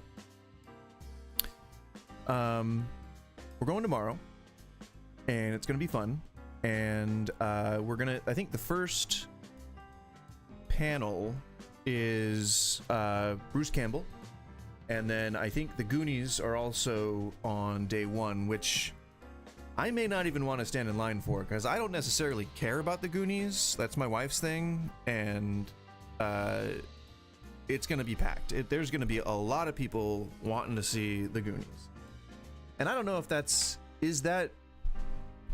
See, and I try not to spoil myself on events, so I don't try to read up on like who's gonna be there ahead of time. I just kind of like go like, oh my god, that's so and so, because I don't gush, you know, like that's like that's the extent of my gushing. I'm like, oh my god, it's so and so. Oh man, that's cool. I'm so glad I saw them. Let's move on. You know, like I'm not like the kind of person that's like, oh, I gotta get your autograph. I need to take a picture with you. All that kind of stuff. I'd be like, let's collab on a project. Let me get some of that money you got. And I think that's sort of gonna be the main reason why people are gonna try and go to the Goonies panel. And I want to hear more about like the production details and about like the stories on set, stuff like that. So I don't know. It might be cool. I know my wife she's gonna want to go, regardless of if I say, oh, it's looking too crowded or not. So we're going. That is not up for debate. I've turned the camera off, in case you're wondering. I've turned it off just so that I can consume some medication without being on camera. While I'm here saying this, if you have something interesting that you would like to share, and it doesn't matter that there aren't viewers right now, there will be viewers on the VOD later, so if you have something that you would like to share, join the Discord and let's talk about it. I will pick your brain about whatever passion it is that you happen to have. If it's a hobby that you particularly enjoy or is unique, or if I know it was a great movie, Helmet, I'm not saying it wasn't, I just didn't particularly like it. I think it was just that it was like just a little before my time. It was just like the teensiest hair just before my time, and I was more into like Ghostbusters. Like, I loved all the Ramis stuff, and I loved all the, like, the Spielberg and all that kind of Amblin Entertainment. Like, all that stuff was good. I don't think I've ever seen the Goonies more than a handful of times, and yet I've seen all of those other things, like religiously for, like, the holidays or just growing up, whatever, boredom stoppers, I don't know. But yeah, anything unique, any fun kind of like hobbies or anything like that, please feel free to call in, and I'll edit it up. I know that was a lot of D's and T's, which are hard for me to say in rapid succession. Let me hydrate myself. There we go. I will edit it up. Here we go. The lips, the teeth, the tip of the tongue, the tip of the tongue, the teeps, or the, damn it.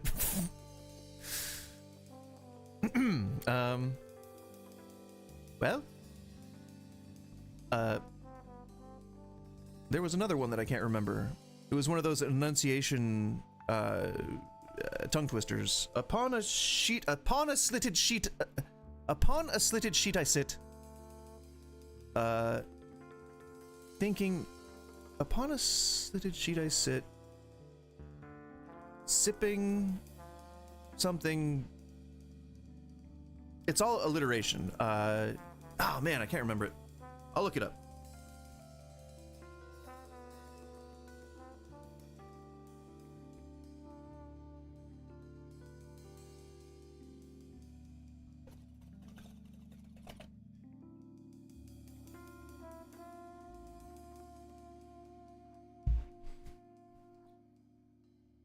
All right, well, I'm going to continue telling stories and reacting to this video if we don't have anyone calling in. I would love to pick somebody's brain about something. You want to talk about science? You want to talk about a new discovery or a life hack that you support, or what else? What else is good? What else is fun to talk about? Let's talk about your job. What do you like to do? That's not fun. For most people. All right, well, we're gonna get to know the next thing.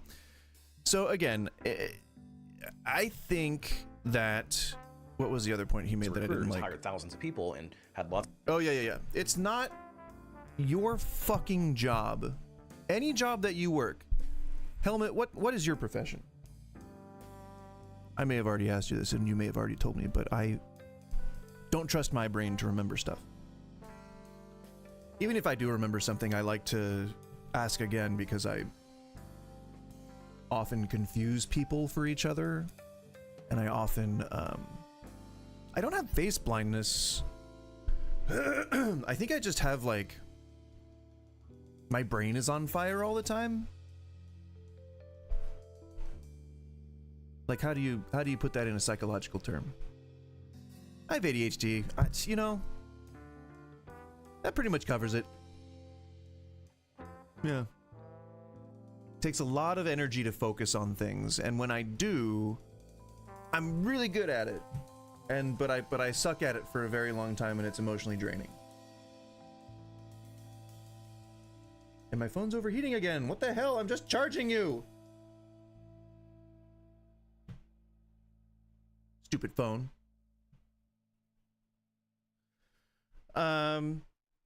So yeah, in any job that you have,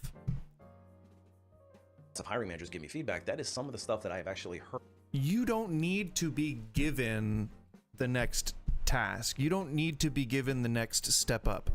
You don't need to be given, no, you don't need to you don't need to reach out and grab the next steps. You shouldn't need to anyway.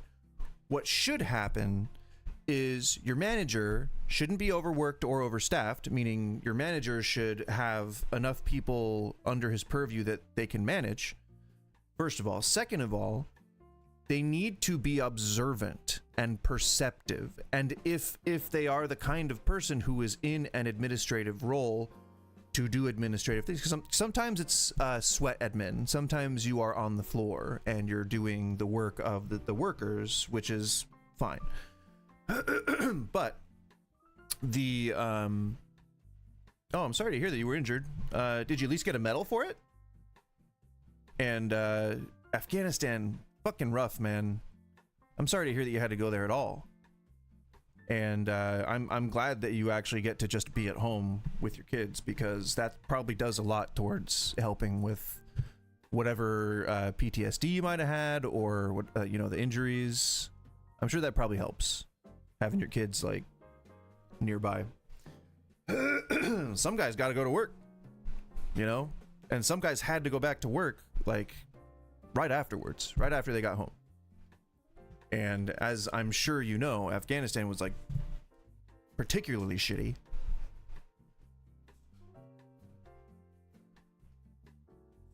Second modern, I would say modern in modern times, second to Desert Storm, like with the burn pits and shit. Fuck, man. Our military does not seem to care about the boots on the ground.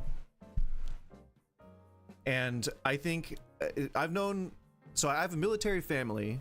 My wife has a cop family, not really military, but she had like her dad was drafted into the Vietnam War, and he was a chopper gunner. See, I'm following in my I'm following in my father-in-law's footsteps, being a gunner in Battlefield. But so they you know, it's, I've been around people in the military for a while, and I think a lot of the things that I hear after they come home in modern wars is, man, like, I wish I, like, that sucked. Whereas, you know, back in the greatest generation, they would be like, we really got the Jerry's, didn't we? They're like coming home, like kissing dames and, you know, all that kind of stuff. It's crazy, the contrast. War is not fun. It's not a good thing. So I don't know that I would be coming home celebrating, but yeah, it's oof. Hiring managers give me feedback. That is some of the stuff. Yeah, so it is a long story short, I do tend to ramble, and I'm sorry. When I get stoned, you know, it happens. People, that's how they act. The point of what I was trying to say to this is that it is ridiculous to think that as a staff member who is trying to put food on the table, who is working 40, 50 hours, whatever, on a ground level position for probably minimum wage, that they then need to be proactive in seeking the next steps up for continued success. That is ridiculous to me. It really is up to the manager to be perceptive and present enough and engaged enough with his staff to know where they're at as far as their training milestones. And you can engage with your staff member and say, oh, hey, like, where are you at in your training? Let's go through this together. And because I've been working with so and so, trying to work with them on training, but I can, you know, let's catch up, and we can pick up from there. Like, you can do that. You can be collaborative with it, but you do not. Even as a potential hiring manager, and you're hearing someone talk about, well, it wasn't challenging enough. They didn't give me an avenue for success. You cannot think to yourself as any kind of conscientious hiring manager, oh, well, maybe they just didn't want it hard enough. Seriously? And then that would prevent them from getting the job. Wow. That is so crazy. That is just such a crazy take. I shouldn't say crap hole. There were some amazing things about the place, but bad actors made it bad time for the citizens. Well, yeah. It's usually not the people on the ground that are the ones that have the opinion. It's usually the people who are wearing the medals on the dead bodies of those people.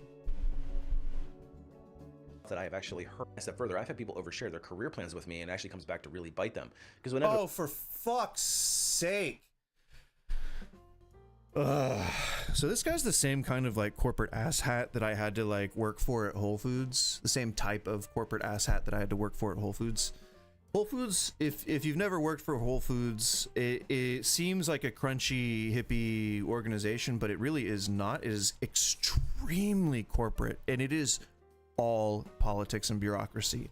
You have to campaign for any movement, even lateral movement. It is so stupid. Especially for a place that like claims to be so good to its employees. It's bad. It's real bad, and I'm not convinced that they've changed anytime recently. They just merged with Amazon and got better at hiding their employee exploitation. Did I just black out? I think I just blacked out.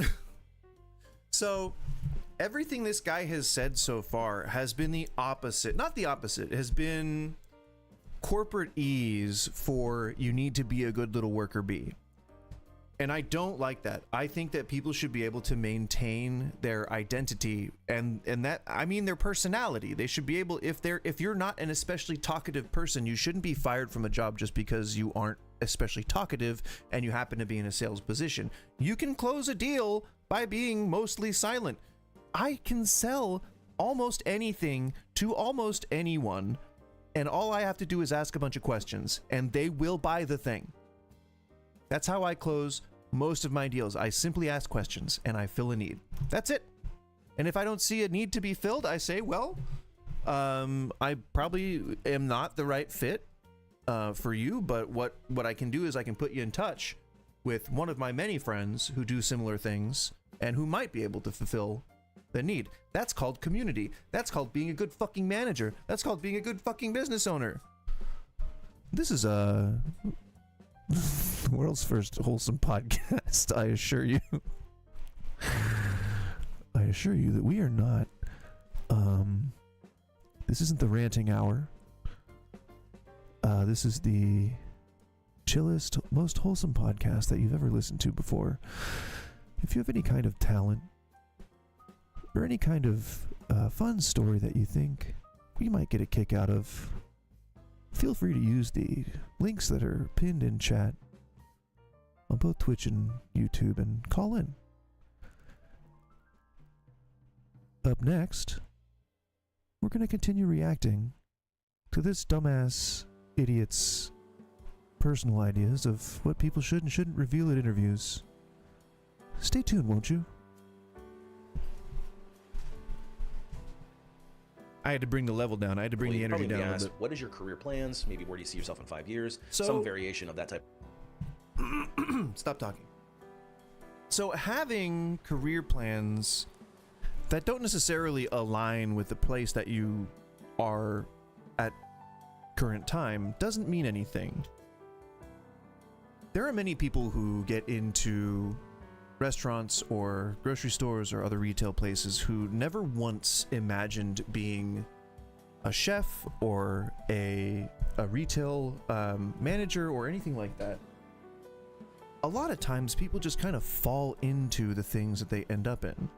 And I mean, I personally, I wanted to be a cop. I wanted to be a sharpshooter. That was my end goal, was to be a sharpshooter for my local SWAT team, you know?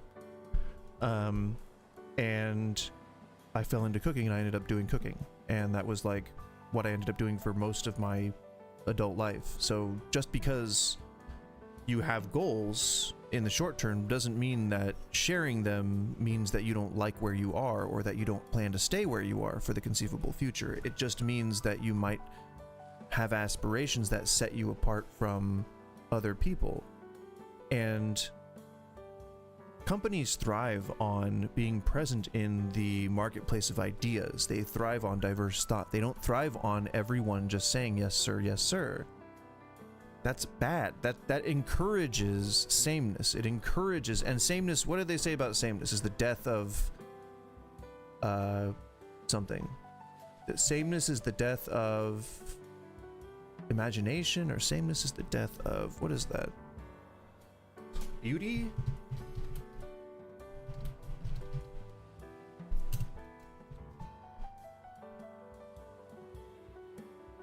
No, it's not sameness is the death of a speaker.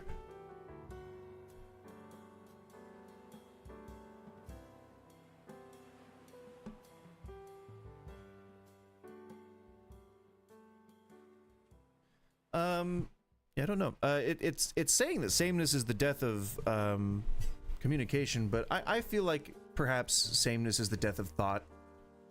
That would be more accurate. Companies don't thrive on the things that he's saying. You just simply get people in the positions, and we cannot make America work, pun intended. We can't make Americans work with zero consideration, with no personal touch, with no effort to allow them to exist outside of the job or outside of the position they hold. Like, it just doesn't make much sense to me. Like, you should be able to go to work and clock on and do your job and come home and not feel like you were exploited, or not feel like you have some gap that you're trying to cover, or have to go to your second job for that matter. One day I would like to call in. I have a story about a cult a relative of mine started. Jim Jones was a part of it until he went off on his own and did Jonestown. Was that the either God Soldiers or People of the Sun, Church of the Sun? What was that? I knew it for a bit, so I might have heard about what you're talking about. The People's Church, the Shining Light. Shining Light. I think it's from Marvel. So it's probably not that. I'm pretty sure that's a Marvel thing. Forget I said that. That's not a real. It's fine. I'm allowed to make mistakes. Po buddy's nerfect, right? I was gonna pick up my phone and look at something, and now I don't remember what it was. That's the old man in me.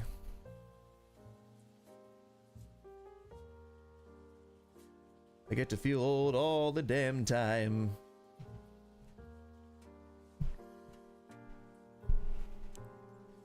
Well, if you're watching on Twitch and you are a return viewer, you might notice that there are ads playing now.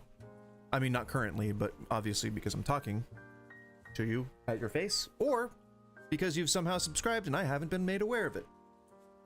If you haven't, then those ads tell you that I've made affiliate. And that's a pretty cool thing. And if I'm affiliate, oh, the People's Temple. Was that it? I thought that was Jonestown. The People's Temple. I feel like because he started Jones was in a cult that was started by two other people. I think it was a man and a woman, or two men and a woman. And when he split off of them, they continued on, started something new, and got really rich and started branding people, and were the inspiration for Keith Raniere in his Nixium cult. They all kind of play off of each other, don't they? And then what's his face? Dude from the John Lennon looking guy, Church of Seventh Day Adventists. But yeah, so basically, don't listen to this guy. This guy sucks.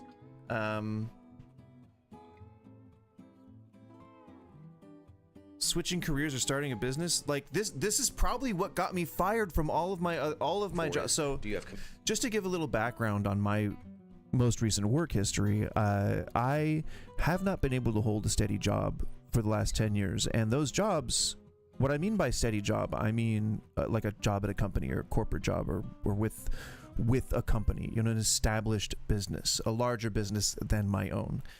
And over the years, I started to suspect, and I mean, I'm pretty confident that this is the case, but I started to suspect that it was because I had a business, or I had a, oh, is it Brahmanism? Okay, message believers sounds pretty accurate to what I'm recalling, but I don't know if it's the one I was thinking of. It might be the founders of Mormonism that I'm thinking of, that were in a cult that started outside of them, and then they went and started their own cult, Mormonism, and then they Then those guys became rich. Or it could have been Alan Parsons, that whole thing when they split off from Telma. You know? By the way, know thyself. Hail yourself. Hail yourself. Hail the lords of chaos. Hail Satan. Just in case I hadn't said it yet today. You get it? Because I'm not religious, and so I wouldn't have said something in a dogmatic fashion. That's why chaos is so good, you know, because then you can just kind of believe whatever the fudge you want. Believe what you want, do what you want, no gods, no kings, no dairy. Ah, the older I get, the closer that becomes the truth. I actually, so my wife and I were having this discussion the other day, and there is a certain intolerance in my gut for some combination of foods, and we've narrowed it down. I think what it is any combination of, if I've drank that day, so any amount of alcohol, dairy, and what is it, jalapenos. Any combination of those two, and I will not feel well the next morning. I don't know why. I think that's genetic, because my mom, damn her soul, also has problems when she eats jalapenos. So there you go. Could be it. Disappointing. The cult shares my last name. People have asked if I'm related to the guy. When I said yes, they wanted me to pray over them. Pray over them? Will you bless me? Were they covered in sores? Did you cure them? Is this a real religion, and should I join? Sounds like I should. You know, maybe sometimes, you know, you gotta join a cult, right? Sometimes you gotta join a cult. What can you do? If you're just joining, this is the first ever world record holding. That's not true. It is the first ever, world's first, never existed before, wholesome podcast where you can be the guest. If you have a fun job or an interesting hobby, and you'd like to be a guest on a podcast where you can be the guest, then be the guest and call in. We'll make you the guest on a podcast where you can be the guest. Feel free to share anything with us, really, as long as it stays within the terms of service for YouTube and Twitch. Anything but controversial topics, as long as it's a fun thing or an interesting thing or even a educational thing. We like all colors of wholesomeness here at the world's first and only, never ever been before, never, nobody's ever done this before, wholesome podcast where you can be the guest. It's the first one. Don't fucking judge me.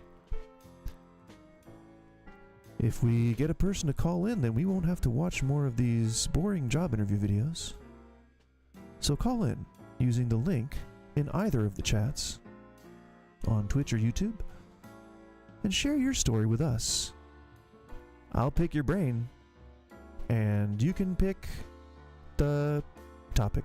You pick the topic and I'll pick your brain and we will talk about your brain. Talk about your brain. One guy had a jar of dirt from the prophet's grave that he brought into me like a weird show and tell session. Huh. Interesting. Weird. But you know, now these people are easy to manipulate. You could develop yourself a hype team, all right? You could put, like, you could have your own brand and you could, like, put them all in branded shirts and have them go out and be like, yo, this dude's super cool. Like, you should give him money. And then, like, hand out just, like, cards with a QR code with, like, your Venmo information. And then just encourage people to give you money. And, like, it could be small amounts. It'd be, like, a penny here or a penny there. And you could put quotas on them because they're cult members, right? They're, like, really pliable. You could be like, all right, you got to go out and get me $1. That's 100 Venmos. All right. And if you don't, I get to flagellate you.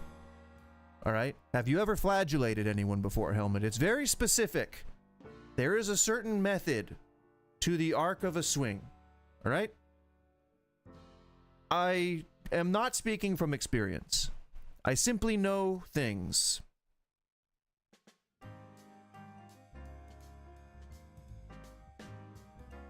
That's an interesting music choice to punctuate the moment.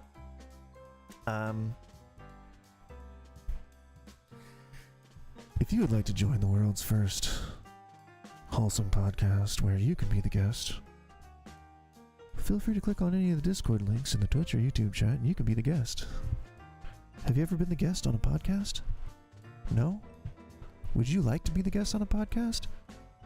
Join the podcast as a guest. And you can be the guest on a podcast. An ad is starting in 14 seconds. 13, 12, 11. Oh wait, this isn't happening in real time. I'm sorry, there's a delay. I'll have said this during the ad.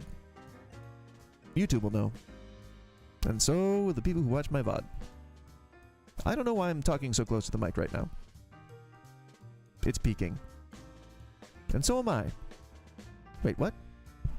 I'm peaking! You know, I'm sure a neighbor probably heard that. My cute-ass dog. So, you know, we're not gonna cover the rest of this guy's video. He sucks, and his advice sucks, and I hope that none of you listen to his advice. You do not have to be a emotionless, no personality automaton to hold a job. Now, to continue my story, the reason that I'm pretty sure that I got canned from a lot of my jobs is because I had another job / owned a business at the time, and this has been true for most of my jobs. I have almost always worked 2 jobs at a time. It's simply just because I like to spend the monies. And granted, it hasn't been like that for about a decade now. It was something that I could count on relatively consistently, as long as I didn't share that I had a business or that I had another job. Like, businesses don't want to pay you, but then they also want you available for them 24/7. Like, that's crazy. Crazy. I mean, like, you really should just be able to work one job and pay for like your rent and everything. Like, that really should be the case. And it's insane that it's not. But also, like, you should not be shamed for having the hustle. If he just said that the person didn't feel challenged at their other job, so they went and got another job to complement it, or they started a business because they just weren't moving fast enough, why is that a strike against them? Doesn't that show A, a failing in the previous business, and B, a real, like, actual amount of skill in the favor of the prospective employee? I don't know. It feels weird to have that mentality. It's contradictory, obviously, but it's also just shitty. It's crazy. Well, yeah, there's this new phenomenon that's happening across the country where people want part-time managers. And on paper, it seems good because you make a lot more, you work a lot less. But the problem is that you need to be able to be on call, essentially. And so you're a salaried worker because, I mean, you're just not on contract. You're a salary worker and you are now working for $5 an hour. So that's crafty. I'll give them that. But it's not exactly a very we care about our employees way of doing things, unfortunately. Yeah. It's kind of what I talked about before when I said that hotels and cruise ships are like traps. Like they will trap you out at sea, and like if you refuse to work, you could be put into ship jail because it could be insubordination. And if the captain decides that insubordination is a hostile enough act in that moment, then they could put you in boat jail. You could get put in boat jail for refusing to do your job if you are hired at a cruise ship. They have the right. Not saying that it's ever happened or that it's very likely, But the fact that that the contract says something like that is insane. And the amount of people that don't read these contracts, who just sign them, is also insane. And it's, I guess, worth it to them to not take the language out or change it or find a way to get around it. Oh boy. Crazy. Crazy. And like part-time in general is fine if you work something like traditionally part-time. Like if there's a job like overnight stocking or something that they just need you for like 4 hours and you're just throwing boxes on a shelf, that's chill. You know, do that. But a lot of these third parties, and I believe third parties are just straight up fucking evil. Don't get me started on third parties. But they now hire out those services and charge more money for them. So essentially what happens is the grocery store can't find workers because they're not paying enough. So they outsource that to a third party that pays their workers just as much, but charges you a little bit extra because they somehow know how to find workers. And so then you get these advertisements on places like Indeed for independent contractors or sales associates or stock associates or whatever, but they're paying minimum wage and you work overnight and it's like a part-time job and they need you when they need you. Because a client, like it's by the night. Clients just call when they need help. It's not like a thing, you know? Just another trap for staff to fall into, to think like, oh, well, that's a good thing when it's not. I don't even know if you view that as a good thing.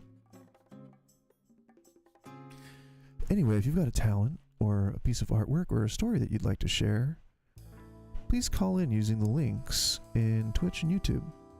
You can be a guest right now on a podcast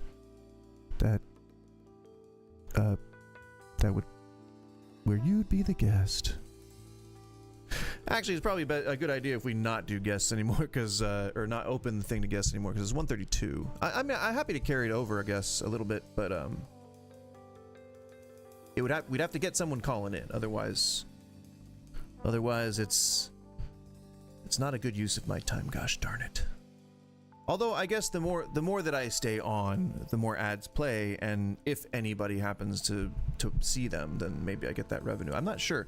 I don't know how that works, actually. I would assume that it goes by how many people are in your channel at the time.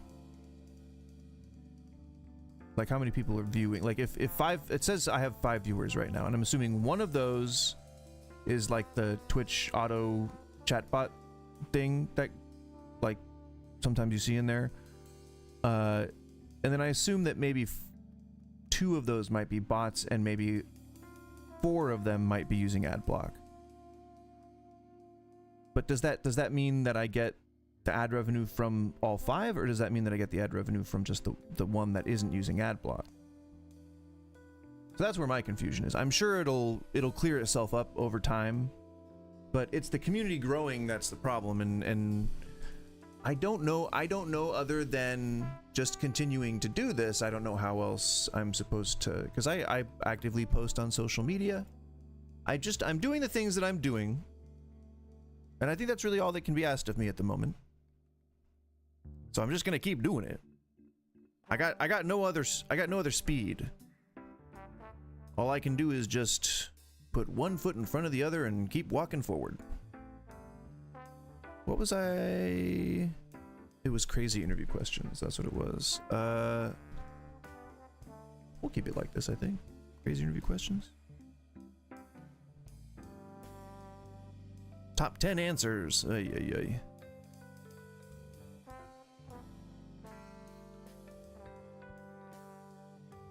Tell me about yourself. Best answer from a former CEO. Hey everyone. All right. So tell me about yourself. First, my question is, how'd you become a former CEO? The most common job interview question of all time. Usually the thing that they ask you first as an icebreaker when you first sit down at your job interview. Now there are a million ways to answer this open-ended question, and there's also about 1 million YouTube videos out there giving you various ways to answer it. But today, I'm going to give you the quickest, simplest, best way I've seen to answer this question. Okay, let's look at this thing from the other side of the fence. Are you really let's look at it speaking from the in perspective of the 1.25? recruiter or hiring manager. Usually when you post a position, you get a lot of responses, and you may well end up with, especially these days, with over 100 candidates applying for the position. So for you, this is an elimination game. Your job is to go from 100 applications down to 1 candidate that you select. Now, from the perspective of the job seeker who's being interviewed, you don't know the criteria they use to eliminate people. Oh, sure, there's posted requirements for the position, but the problem is more than one person may meet all posted requirements. So there's often a hidden criteria that they don't tell you of what will get you eliminated. I'm sure this happens, but this is stupid. Or hired. For example, something I've seen in the past is a hiring manager who's a fan of a particular sports team, and if you happen to volunteer... Oh yeah, no problem. Thanks for hanging out, Helmet. Appreciate it. See you anon. That you're a fan of the opposing sports team, that may be grounds to eliminate you on the fact that you might not be a good fit. And this does happen. Now, we're going to make one assumption here, and that is that they've actually read your resume. If you apply for a position and you send in your resume and then they later receive it and then call you in for an interview, usually that means that they've read your resume. Not always. I have seen cases where that hasn't actually occurred, but in the vast majority of cases, we can assume this to be true. So what does this mean? This means that the content on your resume is safe. Everything you've written on there did not result in you getting eliminated. So it's safe content to use, and we're going to be coming back to that. Now, when you get asked, tell me about yourself in a job interview, this is what you do. Start a 5-minute 14 video sped up to 1.5 times speed. 2 minutes 14 seconds in, he hasn't said it yet. He has not said his point yet.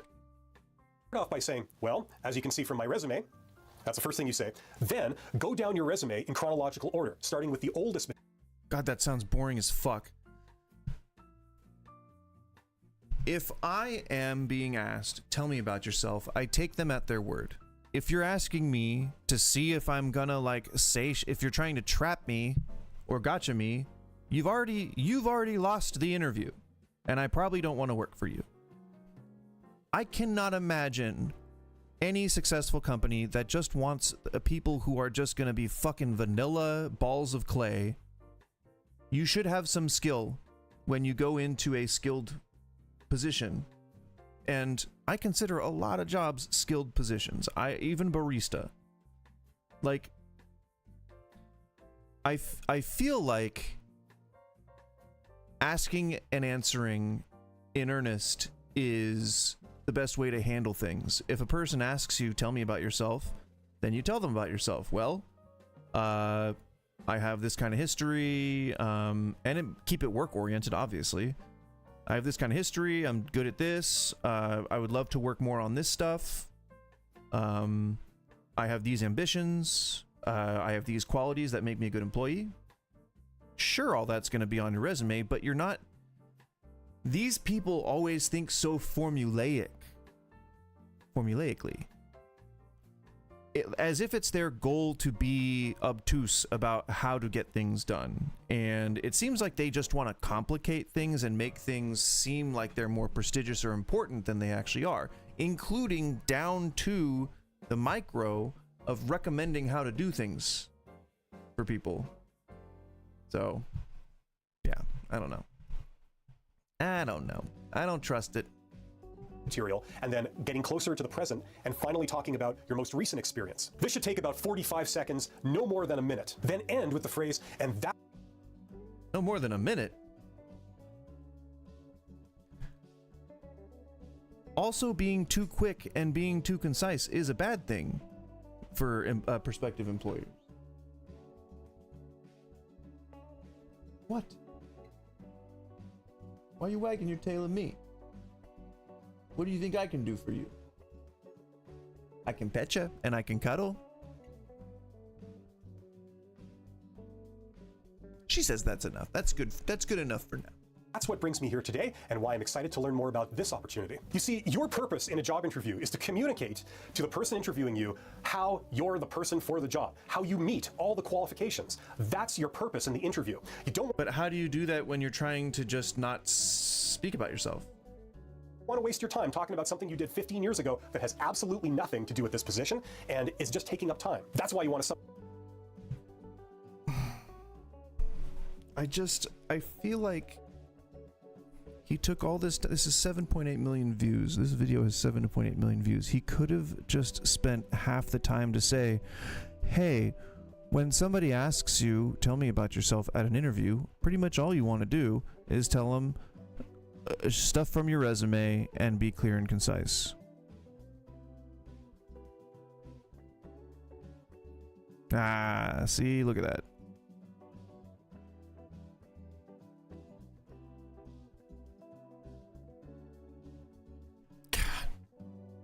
Summarize your resume in 45 seconds to a minute. No more than that, really. See, it's a well-known fact that people absorb and retain only a small proportion of what they hear. It's like a very small percentage.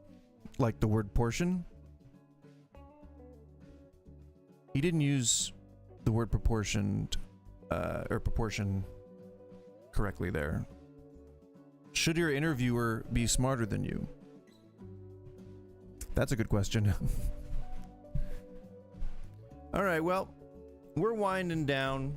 We didn't get any calls today. Maybe Tuesday we will. That's the actual like scheduled day for it, so that's possibly why. But we did have a good stream today. We did some reactions to some shitty interview advice, and we played some Battlefield. And we're gonna do the same thing on Tuesday. Gosh darn it! Whew. I'm gonna go to Comic-Con, and I'm gonna have fun. And why is Happy Birthday playing? All right, interesting. We're gonna shut that off. Not sure why that's... It's not my birthday. But I guess happy birthday to me! Alright, well, I'm gonna cut it off here. You guys have a wonderful day, and have a wonderful weekend. And,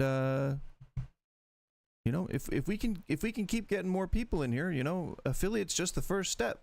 And then we keep going, and then we keep going, and we keep going, and we keep going. Alright? But for now, I bid to thee adieu. I'm not sure why I said it like that, but thanks for watching. Have a great day. I'm Goose. Like and follow, subscribe, all that kind of stuff.